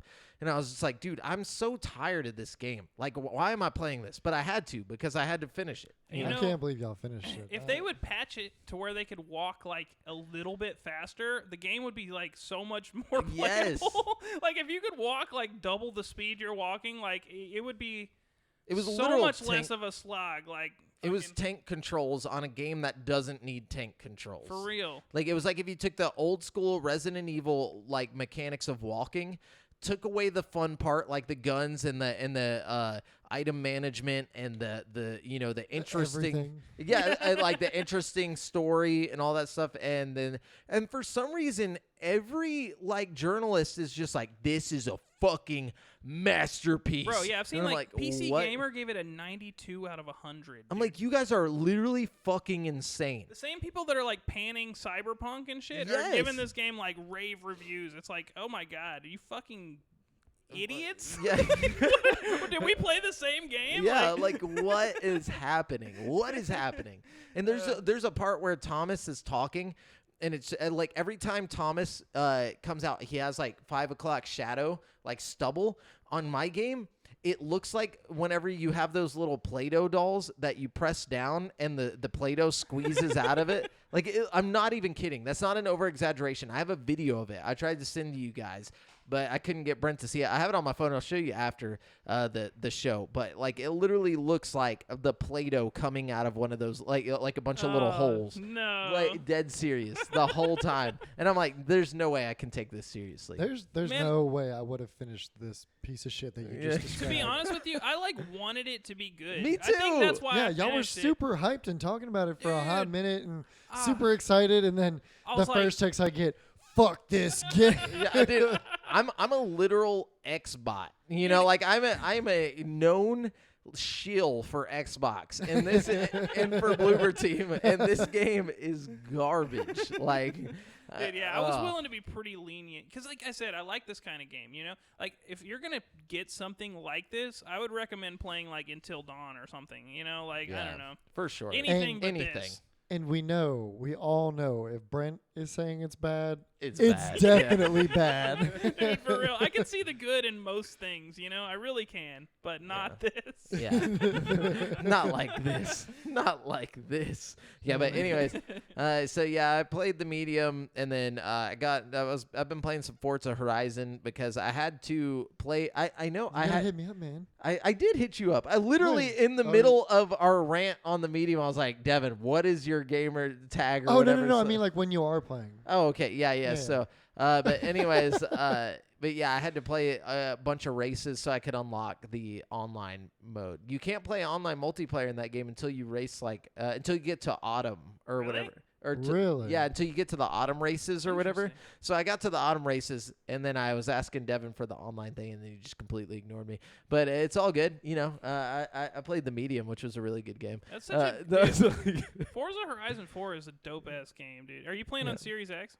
Yes. Is it Series X enhanced? Yeah. Oh, cool. It's beautiful. It's probably really good looking. Yeah. And then Call of Duty Warzone, obviously. I got like the most kills I ever got in a legit Warzone match the other night. Cool. Got like 10 kills and got second place though, which Yep. sucked. Yep. It's how it goes. You either get the dub or you get all the kills. But that's like the same exact thing with my highest kill. It's 16 and second place. Dang. Like, damn.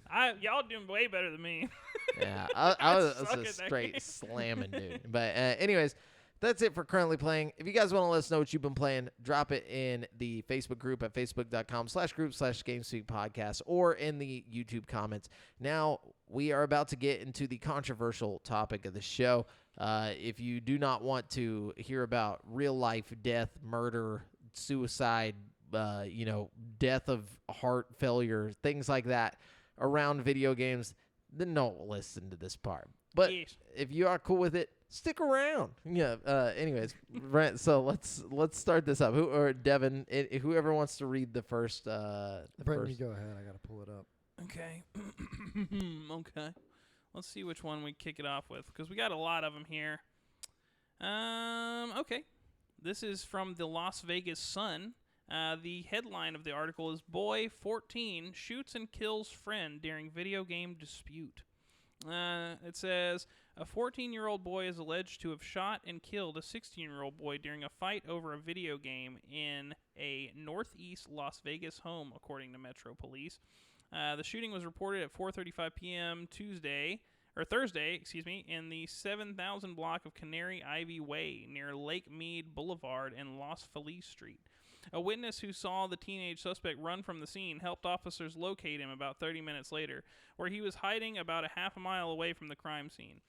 Lieutenant Ray Spencer said in a briefing broadcast online.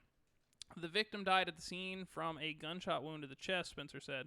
That's a horrible scene to deal with, he said. According to a preliminary investigation, the boys had gone over to a juvenile friend's home to play a video game in an upstairs room. They said. At some point, a gun was pulled out and a struggle ensued, and the 14-year-old opened fire, Spencer said. Investigators believe the suspect brought the gun with him, but an investigation about who it belongs to is ongoing, Spencer added. So pretty fucked up. I'm not really sure what game they were playing. Yeah, I've noticed in a lot of these, they don't really say what game it was, and I think that's because they don't want the game to take the blame for it, which is good. Yeah, for sure. But, not all of these, I agree that I know the article is kind of, or not the article, but the title of this episode is kind of inflammatory, but we don't actually think the game's killed, except for in some circumstances where people just died because they're playing the game. literally played it to death. But we figured we might get some variety in here, so don't get mad at us. But we got a little bit of this, a little bit of that. But I mean, guys, don't shoot each other over video games. Yeah, it's not that serious, and you don't get to resurrect. You don't get no extra lives in real life. Just so settle it in the virtual. Yeah, make it happen in Fortnite. I feel like we've all had that one friend, like when we're playing Smash Bros. Like, it's like I don't know where you're going with this. You take it a little too seriously. Oh yeah, I thought you were about to say that you want to kill. No, or something. No. I'm just saying. I feel like I've met some people that if they had a gun, they might have pulled that bitch out on me because of Smash Bros. Yeah. You know what I mean? But all I'm saying is I'm not gonna go easy on you in the game. So if you're gonna kill me, I guess it's gonna happen because I ain't gonna let you fucking get away with winning. I'll die for this victory. Yeah.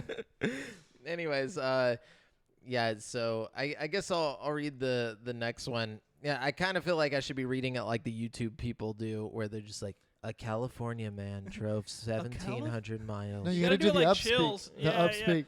Teen's killer may have driven from see, that's like the top 5 or whatever it's called. Scariest. Top 5 scariest. No, there's like one that I read or listen to, and it's like the video. It's like the mysteries. It's like unsolved mysteries type thing, and it's just like a California man drove 1,700 miles and killed a Texas teen he met through online video games, police say. Dude, if you did the upspeak with that voice, it would be the perfect Chills voice. The 23-year-old traveled from Pleasanton in the San Francisco area to Flower Mound, a Dallas-Fort Worth suburb, and killed 18-year-old Matthew Thane at his home early Tuesday, police say. No, but police say the man was wearing a helmet and lured Thane outside by setting fire to a propane tank before fatally shooting the teen, the Dallas Morning News reported. So, okay, this guy, if it wasn't video games, he's going to kill somebody over something else. Like, he's going to be playing ball in a cup, and somebody else was going to land the ball in the cup before him, and he was going to kill them. The man drove from California to Texas. Yeah, it's like you're gonna fuck my mom. He slams the car. My thing is like you add it from California to Texas. That's like a 16. That's got to be way more than 16-hour drive. That's a lot of time to cool down. Yeah, that's a lot. I think once I hit the state line, I'd be like, this is way too much I think effort. the moment I got out of my city, I'd be like, yeah, I'm done.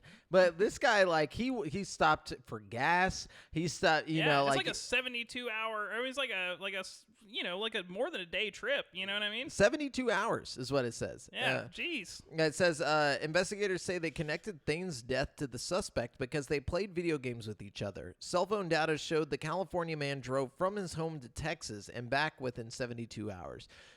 When Flower Mound detectives and Pleasanton police tried to serve a search warrant at the man's home, he is believed to have died by suicide as officers tried to get him out of his home Wednesday night. An autopsy is pending, and the man's identity hadn't been released Friday. In social media posts, Thane's family says he went by JPN or Japan in online gaming and played Call of Duty. So I don't really know how this is related to the video game. Probably should have checked this article out a little bit more, but I mean, it's pretty related, dude. I mean, he obviously was mad. I mean, it was a game feud. Okay, yeah. My bad. I'm sorry. Yeah, the drive was 30 hours. Jeez. Goodness. 30-hour drive. After about 10 minutes, I'm done. My energy is drained. I'm not killing anybody. But to your comment though, like he was gonna kill someone. Yeah, whether he was over games or not. Like you know, or he was gonna try to do something. He was probably gonna kill himself regardless of whether or not the cops showed up. You know what I mean? Like, yeah, I can't believe people, man. Sometimes you just need to take a chill pill. A literal, just chill out, bro. Like a literal chill pill. They should make those. I think they're called antidepressants. Yeah. And this guy should have been on some medication. Anyways, Devin, read us something. Yeah, so I keep putting it away. I'm so sorry. How dare you, Devin? No, I'm just because I get to looking at stuff on my phone. I'm too ADHD to stay on task sometimes. It's the Live 5 News one. Yeah. So, this is out of Detroit. A father has been arrested after shooting and killing a teenager who was robbing his 15-year-old son during a video game sale across from an elementary school in Southwest Detroit. A teenager was shot and killed in an alleged robbery. On Thursday, Detroit police say a 15-year-old boy was meeting another teen to sell a video game. At some point, the purchase turned into a robbery, police said. Police said the teen seller was armed and fired, hitting the other boy. Goodness. That's when the victim's father got his gun and started shooting. The alleged teen robber was killed. The man's son was shot in the face and rushed to the hospital. Holy Jesus. Goodness. I'm sorry. If you rob my son and shoot him in the face, I'll probably start shooting too. You know what I'm saying? Not probably. Yeah, you're going to die. Yeah. Somebody's getting shot, dude. But did his son survive, the one who got shot in the face? I think so. It didn't say fatally, did it? Detroit police arrested the father and are investigating if the deadly shooting was justified. The only one that died was the one that well, they're gonna make sure that it wasn't just a story, Yeah, of course. But I mean, if your son's shot in the face, I'm pretty sure it's justified. Well, what if he shot? No. Oh yeah, what if he shot first? Oh shit, he shot his son in the face and the other kid. It's like, give me all the games. We really shouldn't be making jokes about No, but that reminds me of that Whitest Kids You Know, like where he's like he's like pitching movie ideas like to the people. He's like, the guy runs it and it's like it's like the thing goes off and it's like there's a killer in the building or whatever, and then he's like but I'm the killer, and then it's just like, oh no. But anyways, so but I mean, very terrible. A story like this coming out of Detroit is not very surprising. Yeah. But let's see. Oh, Brent, it's your turn. Okay. Let's see. The headline of this article is Jury Rules Against Radio Station After Water Drinking Contest Kills California Mom. Dude, I remember this. This was back when the Wii had just came out. Yeah. Everybody wanted a Wii. Yeah, that was the big deal. Oh, this is to win a Wii? Mm-hmm. Yeah. So it says, the husband of a California woman who died after participating in a radio station's water drinking contest said he hopes a jury's $16.5 million compensation award following a wrongful death lawsuit will send a message to other corporations dealing with the public. It was a preventable thing, Billy Strange told Good Morning America today of his wife's 2007 death from water toxicity. The radio station, he said, had the information months in advance that this could cause harm. By the way, oh yeah, I'm sorry, never mind, it says it later. After 2 weeks of deliberations, jurors last week found Intercom Sacramento LLC, a subsidiary of Philadelphia-based Intercom Communications Corp., liable for the actions of its employees as Sacramento radio station KDND-FM, the Associated Press reported. Jennifer Strange, a 28-year-old mother of three, was among 18 people who entered the Hold Your Wii for a Wii competition. Goodness. They tried to drink as much water as they could without urinating in a bid to win a Nintendo Wii gaming console.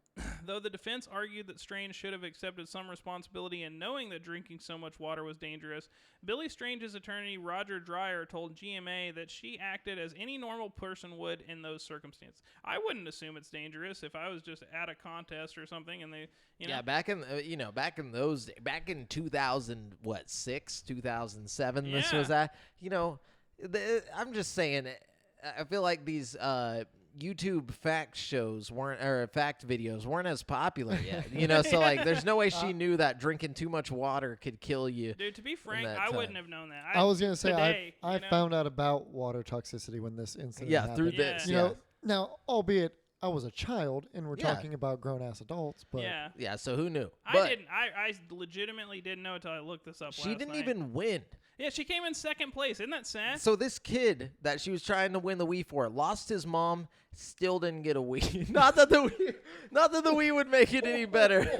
What's really messed up is the DJ of the radio show was like making fun of her at the end. It says Strange drank nearly 2 gallons of water in over 3 hours on January 12th January 12th, 2007. During the contest, she could be heard complaining about pain to disc jockeys at 107.9 The End. "Oh, it hurts," Strange said, while one male disc jockey remarked that she looked pregnant, and a woman said, "That's so funny." Wow. Why? Yeah, I bet they feel like pieces of shit after that, huh? Yeah, I mean, wow. That's just ridiculous. But I think it happened again later, too. Like, I think this is not a thing that it's not an isolated incident. Another radio show tried to do the same thing, I believe. Not for a Wii. I was about to say for a Wii. Yeah, but anyways, yeah, that's so horrible. And I remember like that happening and feeling like, whoa. Like water can kill you. Yeah, that was a pretty big revelation myself. But okay, so this next article is called "How Many People Has the Berserk Arcade Game Killed?" Oh man! So if you notice behind us, this picture is the toxicity in the Wii community. By Messiah, drop that little nugget there for us. But yeah, so how many people has the Berserk Arcade Game killed? Well, apparently the Berserk arcade cabinet is a fascinating piece of video game history. It was one of the first games to use voice synthesis, which was an insanely expensive process back in 1980. This is all according to Josh Wertonen on retrovolve.com, whatever. But yeah, so in fact, it's estimated that Berserk's 30-word vocabulary costs $1,000 per word to produce due to its expensive linear predictive coding, which I imagine at the time it was like, "Hello, Gmail," like whenever it's like one of those things, like one of those like shitty word like reading AI chat things. You know what I'm talking about? Mm-hmm. Yeah, we still have those, but. But the game was also notable for introducing the world to quote-unquote evil Otto, an antagonistic smiley face that would chase the player down if he or she spent too much time in a single panel of the maze. So it's kind of like they kind of beat Resident Evil to it, like with what's his name, Nemesis. Yeah, basically Nemesis. But yeah, so perhaps the most macabre piece of trivia about this arcade game, however, is that it's infamously known as the first arcade game to be tied to the death of its players. Now, so this one's very much a video game killing its own, or killing people in real life. So now urban legends are bound to spring up from circumstances like this, and it's been said that Berserk had killed 3 people at Friar Truck's Game Room Arcade in Culme City, Illinois. Damn. The scary thing is, at least 2 of these deaths actually happened. The first, and the one that is almost certainly more urban legend than truth, was Jeff Daly, who allegedly had entered his initials into the Berserk Machine's top 10 players list before dying of a heart attack. Weird detail, his score was 16,660. Remove the binary numbers 1 and 0, and you've got 666. Dun, dun, dun. Yeah, but yeah, that one's obviously Spooky. fake. I'm gonna skip ahead. Apparently, some have claimed there is no official source for this story. Blah blah blah. But sadly, Burkowski's death was no hoax. This is some other guy. The only detail still up in the air here is the spelling of his last name. Most sources say Burkowski, while the Chicago Tribune says Burkowski with no R. Then apparently Burkowski, I believe, died of wait, hold on. Yeah, Burkowski was a top student who hoped to become a doctor. It says, walked into Friar Truck's Game Room, a popular video game arcade in Culme City, Illinois. According to the arcade's owner, Tom Blankley, Burkowski and a friend arrived at 8:30 p.m. and began playing Berserk.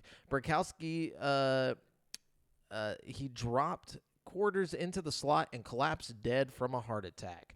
Dang. Yeah, so in this, I believe this was from like playing for too long. You know, there's a lot of this going on where like people have just been playing a lot of games, you know, and not really taking care of their health, you know, not really, you know, drinking the water. I don't know, man. You know, could be a cursed game, dude. Yeah, but so Mark Allen, Lake County Deputy Coroner, mentioned in the Tribune article, seemed to think the source of the heart attack may have been the combination of elevated heart rate due to the excitement of scoring so high in Berserk and some scarring on his heart tissue, which would have been present long before he'd entered the arcade.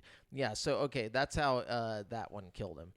You know, so that's very... Pre-existing. Yeah. Could be the game, dude. Mainly the game. Definitely the game.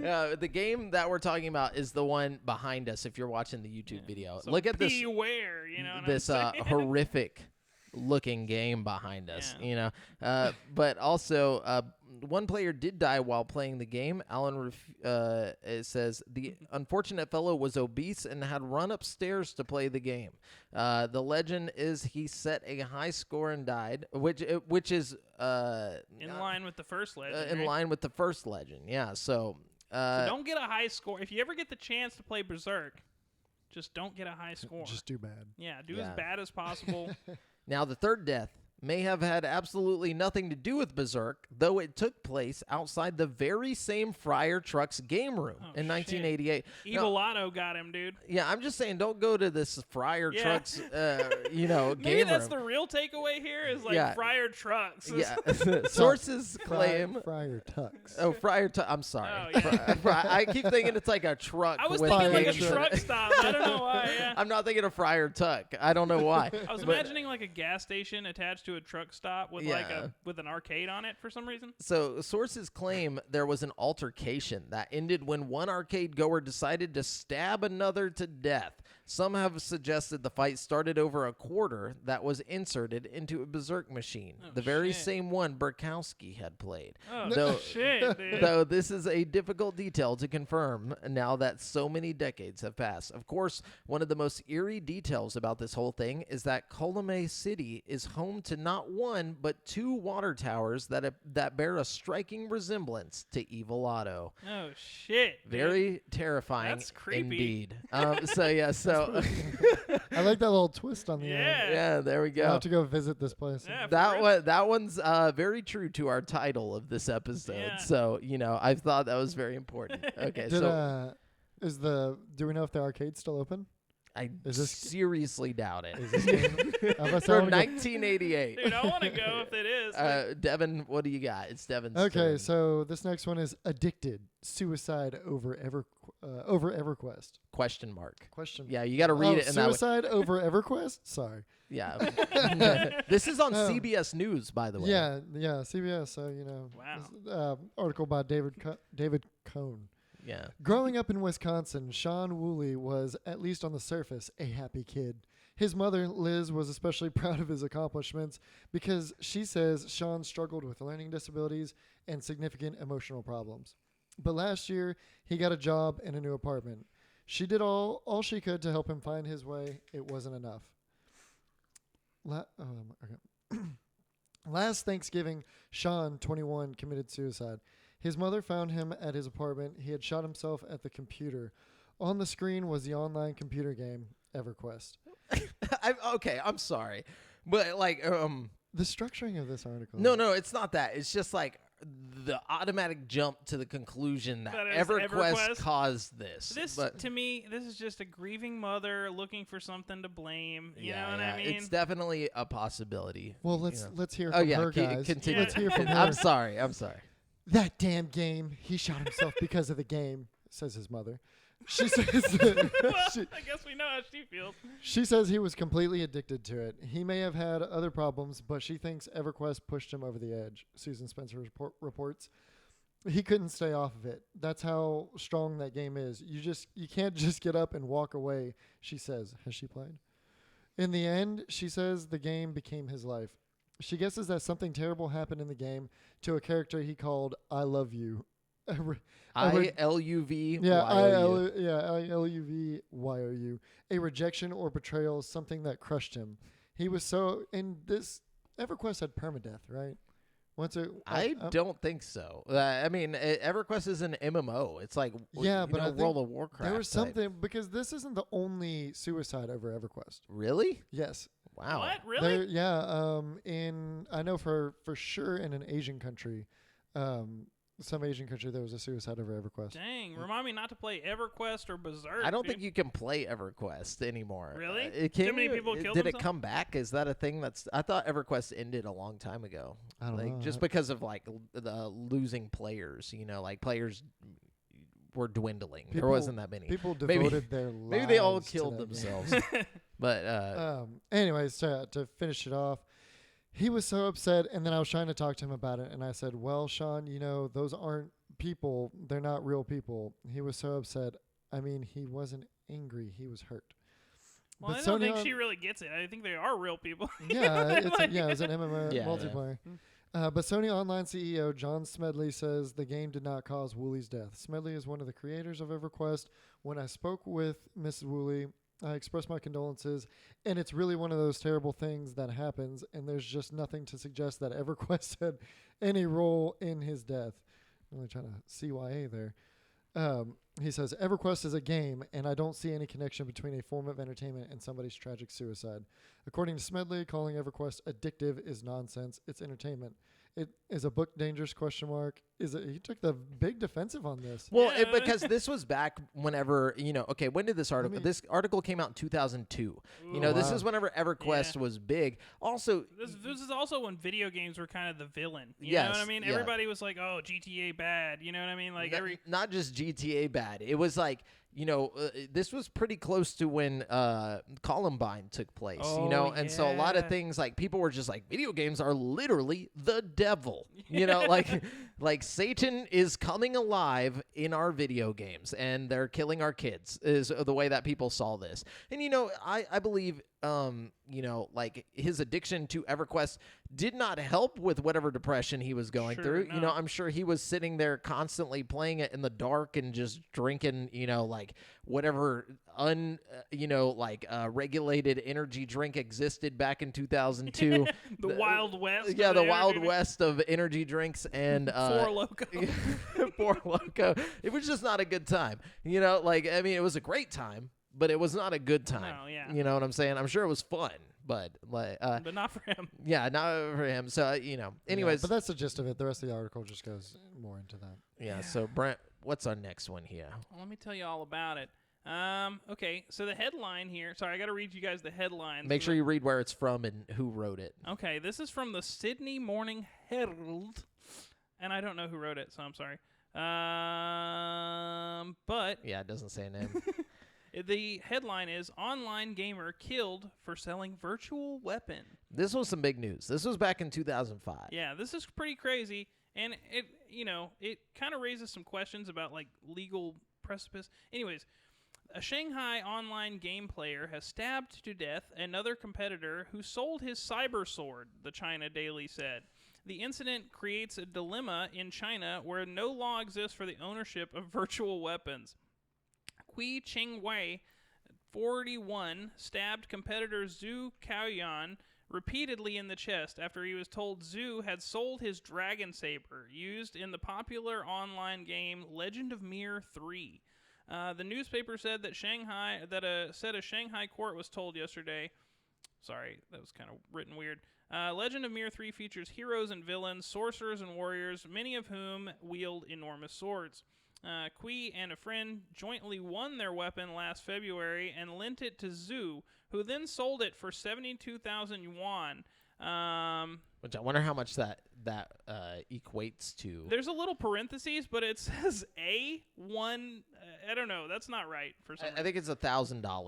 About $1,000. Yeah. Yeah. Can you look up how much 72,000 yuan is Oh, worth? that's for one. But YUAN. Yeah. Anyways, this is back in 2005, by the way, so it's a probably lot of money. Yeah. Adjust for inflation. Yeah. Yeah. 11,000.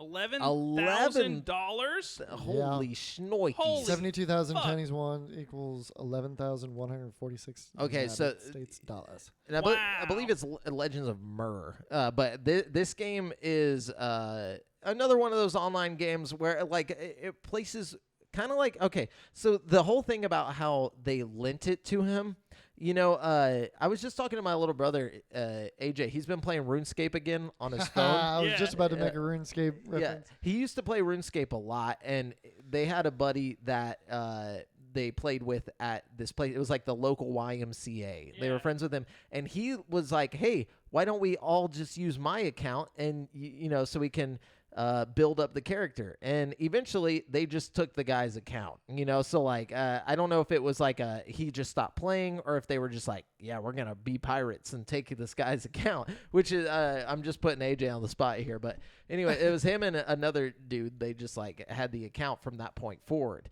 you know, and which I'm pretty sure the other guy just stopped playing. But so these were things that happened back in this time, you know, like you could just, whenever you got a hold of somebody's account, they're worth a lot of money. There's a lot of things like in World of Warcraft, like there's stuff that people will sell for real world money, and like that's crazy amounts. This guy's losing shitloads of real world money over this little virtual item, you know. $11,000. Dog?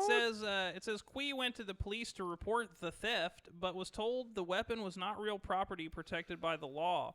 Zhu promised to hand over the cash, but an angry Kui lost patience and attacked Zhu at his home, stabbing him in the left chest with great force and killing him, the court was told. Damn, so straight in the heart. Yeah. Dude, I mean, if he's going to give you the $11,000, like why don't you just wait till he gives you the money? Right. You know, don't kill him. Like, get your money. I don't know. People crazy, man. Yeah. But yeah, very, very unfortunate. And I'm sure that changed some legislation on online, you know, ownership for certain things. But yeah, okay. So this one is an actual game killing a man. It came. No, I'm just kidding. It didn't come to life and like kill him. But this is on CNN. Written by Katie Hunt. It says, man dies in Taiwan after 3-day online gaming binge. A 32-year-old man was found dead in an internet cafe in Taiwan after a marathon 3-day gaming binge, the island's second death of an online gamer this year. The man, surnamed Saye, entered the cafe in Kaohsiung, Taiwan's second largest city, on January 6th. Jennifer Wu, a police spokesperson from the Hunai District precinct, told CNN. An employee found him motionless and sprawled on a table at 10 a.m. on January 8th, and he was rushed to hospital, where he was pronounced dead from cardiac failure, she added. He has been unemployed for a long time, and internet cafes were the only place he could go to. His family said he would disappear for 2 to 3 days on end. Police first released details, blah, blah, blah. I just want to know what game he was playing. They said he died due to exhaustion. Police said gamers in the cafe continued as if nothing even happened when the police and paramedics arrived. The CCTV footage showed from the internet cafe showed that he had a small struggle before he collapsed motionless. Cold temperatures and overexhaustion from the long hours spent playing games likely contributed to his cardiac arrest. According to the Taipei Times, the man was a regular customer who often played for consecutive days. When tired, he would sleep face down on the table or doze off slumped in his chair. That is why we were not aware of his condition in the beginning. So it doesn't say what game, but this came out in 2015, so... it was probably like League of Legends, if I remember right. It was something along those lines. Yeah, I know those internet cafes are really popular down there, where people will just go stay there for days at a time. It's like not an uncommon thing what he's doing. You know what I mean? Yeah, I kind of wish we had those here. Yeah, I'd probably chill. I'd go die there. But wow. Hey, I'm just saying, it'd be better than something else, I guess. I mean, if you're just playing like your favorite game and just go out that way, whatever. Yeah. All right. What you got, So Devin? the next one comes from news.com.au, so Australian news. Yeah, this one's messed up. An article by Will Stewart. And the headline, Millionaire's Maniac Son Jailed After Frenzied Video Game Murder. Oh, my God. He looks like the type of kid. Yeah, it's a VR situation. Oh, shit. Really? Yeah. Okay, Hold up. A millionaire's 14-year-old son has been jailed for killing his friend in a frenzied knife attack after losing a computer game. Oh my God. The boy, named in Ukraine as Vasya Turda. Oh, hold on. The article just moved a whole bunch on me. Sorry. Had been given 5D computer games worth $19,750 or 5D? Wait, what?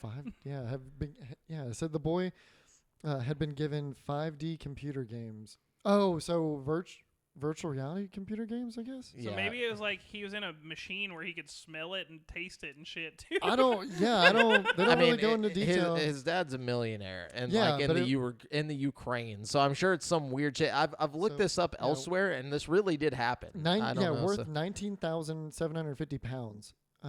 36,000 US dollars. No, that's Australian dollars. Or Australian dollars, yeah. By his rich father, a court was told. He invited his friend named as Vasya Pop, 15, to his family's mansion to show off his new high-tech software. Okay, so it was hardware and yeah, it was some new shit. But several hours later, Vasya Pop's neck was cut with a knife and had a total of 27 stab wounds at his house in Apsha. Yep. Known as Ukraine's he's a little maniac. Look at him. Known as Ukraine's wealthiest village. The boy's body was found in his friend's grandmother. What? Oh, found by his friend's grandmother. He stabbed my son with a knife, said Mikhail Pop, the victim's father. He had 27 stab wounds. His head was almost severed.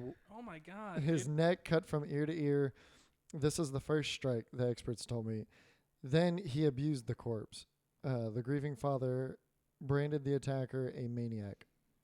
Oh, and then so basically, a conflict between the teenagers is believed to have arisen over the outcome of a computer game, said reports on the case citing law enforcement. Turda attacked his mate when they played on a console on the second floor of the mansion. Vasya Pop fled with blood pouring badly from his neck. He ran down to the ground floor as Turda chased him wielding a knife.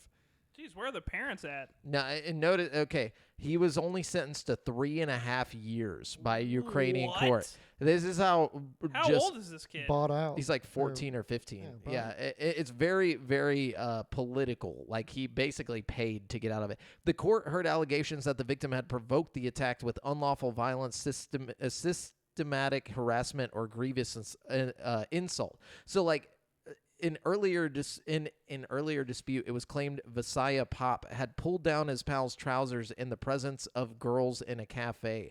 But regional prosecutors are now demanding the sentence should be increased to 15 years. So, like, apparently at first they were like, oh, it was just in the heat of the moment because of the game, so we're only going to give him 3.5 years. The heat of the moment, you stabbed him 27 times, like desecrated the corpse. Like, come on, dude. Yeah, that's some crazy shit. Go fuck yourself. Like, dude, if you stab me while I'm wearing VR, dude, it's going down. I don't care if I'm dying. I'm going to take you with me, bro. Dude, I'm not going to lie. That's one of my biggest fears about VR is, like, I'm going to, like, somebody's going to break into my house. I'm just going to be like, whoa, just, like, fucking in my own little world, you know? Brent's going to get shot. It's so realistic. The haptic feedback. Whatever, dude. You could Beat Saber somebody to death on accident. That's my other biggest fear is that I'm actually going to, like, punch my girlfriend or something on accident.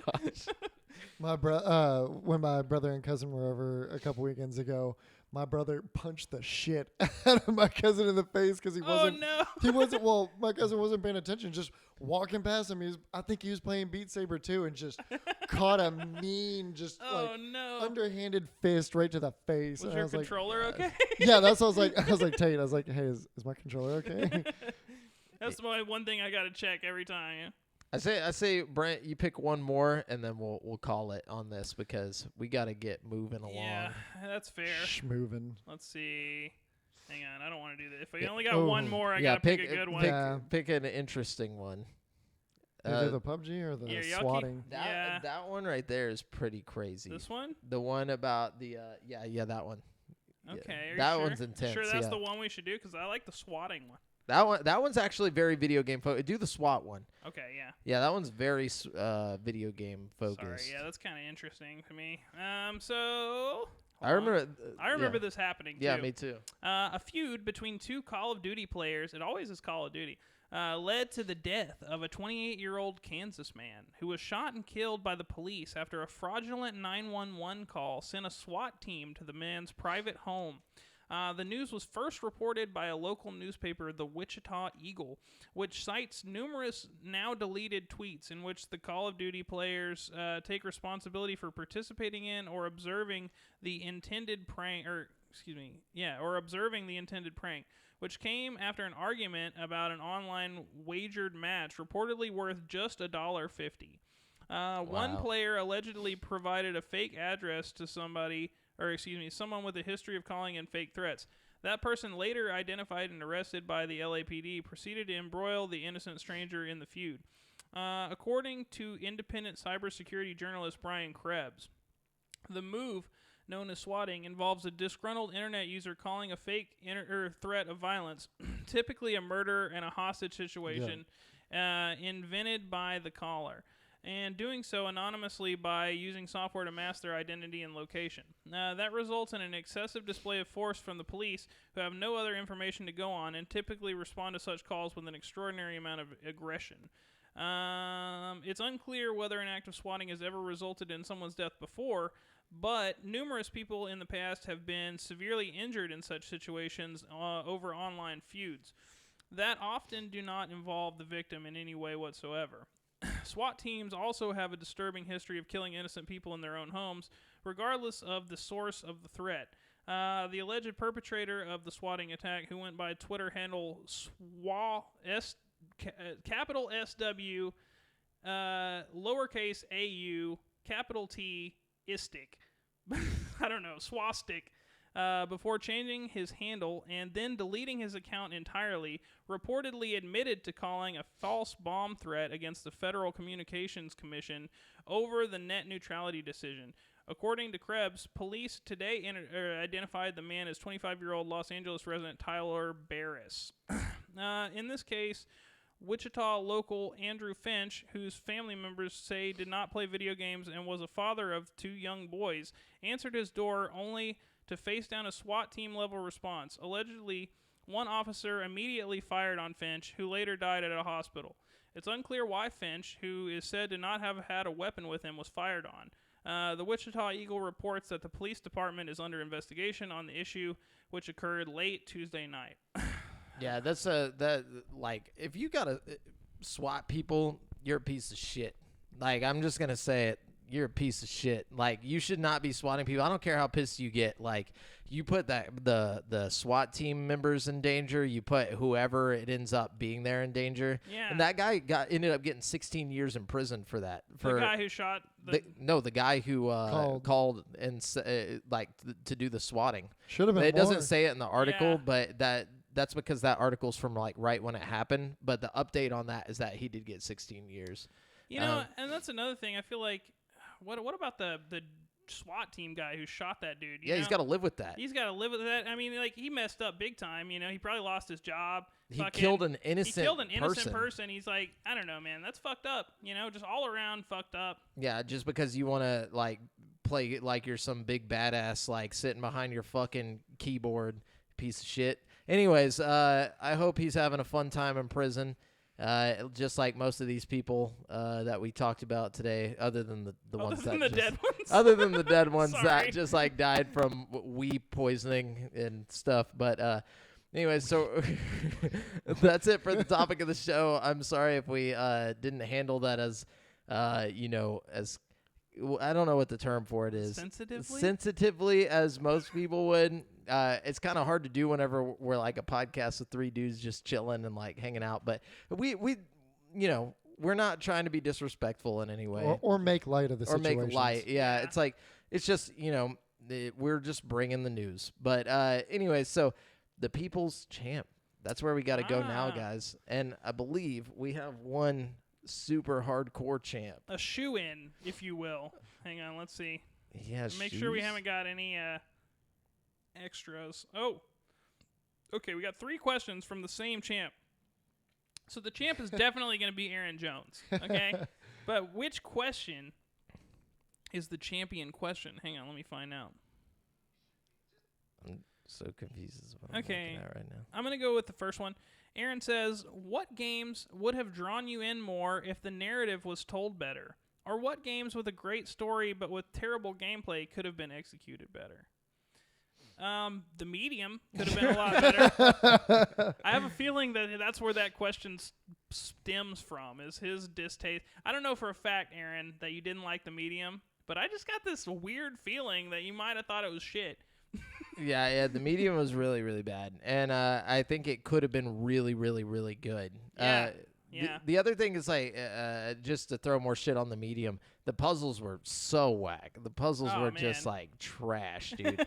like a literal, like a person who's never done a puzzle in their life, never played a game, never had to critical think about anything, could just easily just breeze through the puzzles in that game. Like, it just makes no sense. Why? And also the razor thing where you, like, cut through the flesh. Oh, my gosh. That was so dumb. It's, like, so slow. That's, like, not pointless. even a fun, like, thing. Like, why do you make me do that? Yeah, like, what does that even do? It doesn't. It literally does nothing. Were you supposed to feel cool about the fact that we're slicing through the flesh? Like, yeah, and also, like, there wasn't even any, like, response to it. Like, you couldn't, like, if there was a turn, you couldn't, like, turn the analog stick that way. Like, if you turn the analog stick, it would just get stuck. You have to just hold down. They should have made it like Mario Party, where you had to, like, perfectly trace the line. That's what I was talking about. You couldn't trace the line. All you can do is hold down. It was just hold down, and it wasn't. You say it was disgusting, Pie, but it made me hungry because all I was thinking about the whole time was, like, a steak, like, with, like, the fat on the side of it. Like, I was just like, man, I was like, you know, I feel like I'm at like a grill, and I'm just about to throw some steaks on, because you don't know where that flesh is. It's not human flesh. It just, I mean, we saw a bunch of dead deer. You know, like, this is like, really, there's no correlation to dead people other than the spirit. Oh things. yeah, what the fuck was that? Was the monster killing all the deer? Is that what's going on? They there? never explained any of it. They look like they've been sucked dry. It's like, you we see didn't the Resident see him Evil suck lady. anybody dry, dude. You see the Resident Evil. No, but yeah, geez. there was just nothing to this game that is even remotely worth playing it. But it could have been so good. Yeah. Like the split reality thing. That was a good idea. Imagine if they had a good game, though. Oh yeah, like a good game with that. That would be sick, dude. Anyways, what's the next one? I'll go on the other side of the spectrum on more than if the narrative was better. Fallout. Yeah. Which one? The Fallout 76. Oh yeah. Fallout 76 had a lot of potential. If they had like a solid ass narrative in there, that would have been real. It had a lot of potential. I'll say that. I will agree 100%. Okay. We got another question here from Aaron Jones. He says, so you guys don't feel like you're begging for questions? Oh, wait, no. Sorry. That's not the question. He said, I'll toss... Or no. Sorry. I got to read this before I jump into it. I'm sorry. If video games were treated like cover songs, what studio would you want to see cover another studio's game? Oh. Hi, Devin. Ooh. Ooh. Oh, well, hello, Alana. How goes it? I would say a game. That's kind of tough. I would like to see Naughty Dog make a Fallout. Ooh, weird. Yeah, I just because they're so good at stories, like, you know, like I feel like they could get in there and Last of Us in a Fallout game. Okay, you know? I want Sony Santa Monica Studios to make a Zelda game, Legend of Zelda. Ooh, good call. I got mine. I want Rockstar to do a superhero game. Ooh, but what? Open world style. We're remixing what games, game? so like, which one are you thinking? Like Spider-Man or Batman Arkham? Why not a collaborative? No, they gotta do a cover. Like, focus. It's a cover of a game, like Superman. Okay, like the old N64 Superman 64. No. There was an open world Superman on PS2. No, you're talking about the one with. They were shit. Yeah, they're all shit. Yeah, but if Rockstar were to handle something like that, I think they could. Oh man, Rockstar Superman would be fucking. Or just sick, Rockstar. Any superhero take would be. But see, like what he's saying is like a cover, studio. No, a studio that's already existed. Like if you took Rockstar and made them make a game that this studio normally makes, you know what I'm saying? Like what? Oh, currently. Yeah, like cover. And no, it could be older too. But like say you take Sega and then they make a Rare game, like Sega covers a Conker's Bad Fur Day game or something like that. You know. What do you got? Nothing off the top of my head. That was my idea. I like it. I like the Superman. Yeah, thing. Superman works. I'll go with that. Okay. That has to be Superman 64. Yeah, there's no like recent iterations of that to go off of. It could be dope though. All right. What you got? We're moving on to the next question. Let me make sure I read it all the way first. Okay. A cidercade opened up here in downtown Houston. They serve cider on tap and have loads of cabinets to play $10 all you can play. Would this call for another meetup? Dude, that would be tight, actually. It would be tight. Could we get everybody to meet up in downtown Houston, though? That's the real question. Is it still is it safe and responsible to do that yet? Wow. I mean, I imagine they have like big plastic mazes that you walk through to get to the games. The game? Yeah, I can dividers in between the pinball machines. Like even if we couldn't get a bunch of people together, we should all just go. I've been wanting to recommend and try to set up another meetup like we did, but I've just been hesitant because there are still people that are sensitive about Corona and everything. Yeah. No, so I was actually Aaron, I was thinking about possibly trying to find something that we could all meet up in virtual. Maybe trying to find a common ground that a lot of us on the page and whatnot would have downloaded or at least have access to, and then have a big meetup there. We could all meet up in Rec Room. Or I was thinking VR chat, because it doesn't take much. You don't have to have a great PC to go into VR chat, even just on a PC flat screen. Yeah. Oh, okay. I wish you could do like watch party or something. Like we could just like all watch a show or a movie or something. Ooh, that might be kind of fun. Like all at one time, like in a chat. I would love to just watch. They have that on like Netflix and stuff. There's like Netflix watch party. Like you can watch with other Netflix accounts, like all in the same Can you? thing. Yeah, it'll play it at the same time, and I think you have like a chat. Discord movie night. Hell yeah, yeah, dude. that'd be tight. I'm so down. Who's bringing popcorn? No, I'm just kidding. No. Everybody. No, we should really set that up. Yeah, in the Facebook group, we'll start plotting. Yeah, we need to come up with a good ass movie for everybody. Yeah, and shoot, I'll make a post later, and y'all give me y'all's recommendations and everything. Like I want to hear y'all's feedback, y'all's ideas. Can we watch Shrek Forever After? Wait, are we gonna get what's that one law that all the Twitch people have the B movie? No, the people being busted on. The takedowns. Yeah. DMCM. Can we even do that in a Discord movie night? Because it's technically streaming, and that's like a felony. That's only if we're streaming. Yeah. If we're not streaming it, it'll be fine because we'll just like all hang out together in our own little private server. Yeah, do a watch party for one of the movies. We do the reaction trailers for it. That'd be tight. It's not they won't find what they don't know. Yeah. How's Discord? How are they gonna know in Discord? Because they'll never know. We can literally just like in the Discord have everybody in there and then make it private. No, you don't even have to do that. You just put watch screen. Like you can have everybody watch your screen like on Discord, and then you can just watch it on. No, I know how to do it. I'm saying that in its in the GameSpeak Discord. Yeah, it's still illegal though, is what I was saying. Well, yeah, but what are they gonna do? You think that'd be out watching my Discord? I mean, if they we were don't live in China, like yeah. He's like shh. Yeah. Damn it, we've talked about it now. Fuck. Devin's a freaking narc over here. He's like, I'm gonna call the cops. Actually, I like to keep my online presence crispy clean. Yeah. You will receive your invitation via pigeon in 3 days. Everybody just like opens their window. Anyways, yeah, thanks for the questions, Aaron. It means a lot when we have no questions. And you come through clutch. It's been tough. It's been rough these weeks. Well, we just got to get better about posting it. Yeah, I know. We like posted so late today. But y'all guys can post too. I'm not, Brent is the question asker. The question master. Yeah, what kind? I'm just saying, We just want any question. Like, they can be fun. They can be video game related. They could just we literally have people ask us like, "What's your favorite food?" or like random things like that. That's just whatever you can think of. What kind of soda do you get with Taco Bell or some shit? Yeah, if you could kill one, fuck, marry, kill. Yeah, yeah. Things like that. Literally, whatever the hell. If a question pops up that you want to hear out of us, just ask it.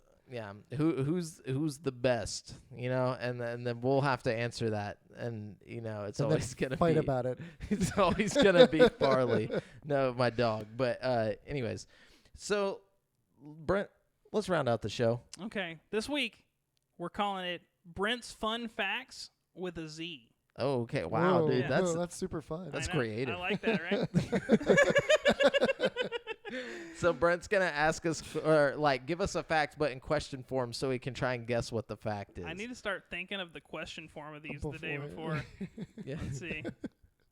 Okay. On a hot summer day. Okay. How can you tell the temperature when you're out in nature? Like without any devices? Without any devices. You could do that by. I should know this. Wait. Okay. Now. Tell the exact temperature. How accurate? Close. It's not what exact. It's within a few degrees Fahrenheit. Okay. I'm gonna say by looking at the humidity. Princess Brett said, "Lick your finger." That's wind. That's wind. Yeah.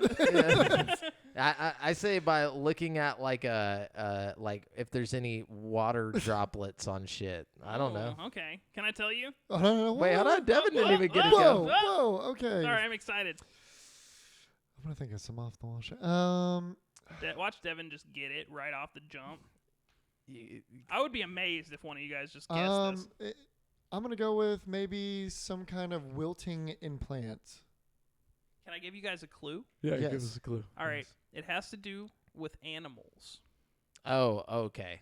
Yeah, if the animals got their fans turned on, it's hot. and then if they turn the AC down, then you really not. Yeah, it's just getting crazy. No, I don't know how you. I have nothing because animals are very unpredictable. Yeah, what do we got? All right, let me lay it on you. Okay. If you're not sure what the temperature is on a hot summer day, just listen to the crickets. According to the Library of Congress, the musical creatures adjust their signature sounds according to the temperature, which means that if you count how many times a cricket chirps in 15 seconds and then add 37, you'll get a number that is pretty close approximation of the current temperature in degrees Fahrenheit. Who the fuck? What? We're in a simulation, dude. All right. Somebody's just sitting in fucking nature one day and like, that cricket's been chirping a lot. He's like, I'm gonna add 37. Yeah. He's like, I'm gonna add 37 to that, and then he checks his his little temperature gauge, and he's like, whoa, it's almost the same number. Somebody must have done a lot of science to figure that out. That's like the movie 27 or whatever that movie's called, or 23, where he's just like 1 + 1 is 2. 2 times 13 is it's just like. How do you come up with that shit, dude? So, Princess Bressa, how the fuck was anyone supposed to know that? That's kind of the point. Was that did you got 2? I got 2. Okay, give us the next one. Sometimes I bring 2, What a treat. Give us a chance to make up for our dumb. Okay, what is the fastest growing plant on the planet? Bamboo. Whoa, you got it right off the jump. Yeah, I always got to bring 2 just in case you know it. You know what I mean? That's from that. There's some movie where they talk about how they would torture people by it. Not torture. Well, torture. Yeah, it was a way to die. It was execution. Yeah. They put them over the bamboo because it grew so fast that it would grow through them. Yeah, they would grow through them before they died completely. Oh my god. Yeah. Okay. Well, let me read you guys about how fast it grows. Along with being 2 inches. It's fucking a lot. It says, along with being strong and flexible, bamboo can be grown as a decorative plant, a practical crop, and bamboo is also a fabulous renewable resource. In fact, it is the fastest growing plant on the planet, capable of shooting up 35 inches each day at a rate of 0.00002 miles per hour, according to Guinness World Records. It'd be the slowest, painful death. It's the only plant measured in miles per hour of how fast it grows. Rest in peace. Yeah. Yeah, Mythbusters did a thing on it. Dude, that's it's right. brutal, they took the guy with the beard and they like laid him out and then they fucking put some bamboo fucking poles under him and then he died. That one guy from Mythbusters really did die. What? Grant Asian guy? Imahara. Yeah. Oh, really? Yeah, pretty sad. Wow, he that's was young. crazy. How was it a health thing or something? I'm not sure. I'll look it up. A video game did but it. Anyway. It was a video game. Yeah. Well, that's it for the show, guys. I guess I'm going to wrap this up. Remember, you've been listening to GameSpeak Podcast, courtesy of GameSpeakPodcast.com. The show posts for free every Wednesday on all podcast platforms, but you can watch it live before anyone else on twitch.tv/GameSpeakPodcast every Tuesday evening at 7:50 p.m. CST, just like Princess Brat did and Alonesy Jonesy did. But yeah, so do that. Be sure to submit any questions you want us to read on the show to the GameSpeak Podcast Facebook group at facebook.com/group/GameSpeak Podcast. Check out our video content on youtube.com/createforsanity. And if you want to stay up to date with your boys, you can find me on Twitter at the handle @JofferJamel. Brent has one, Devin at DevinDreas. And check out the GameSpeak Podcast Instagram. Until next time, listeners. Later.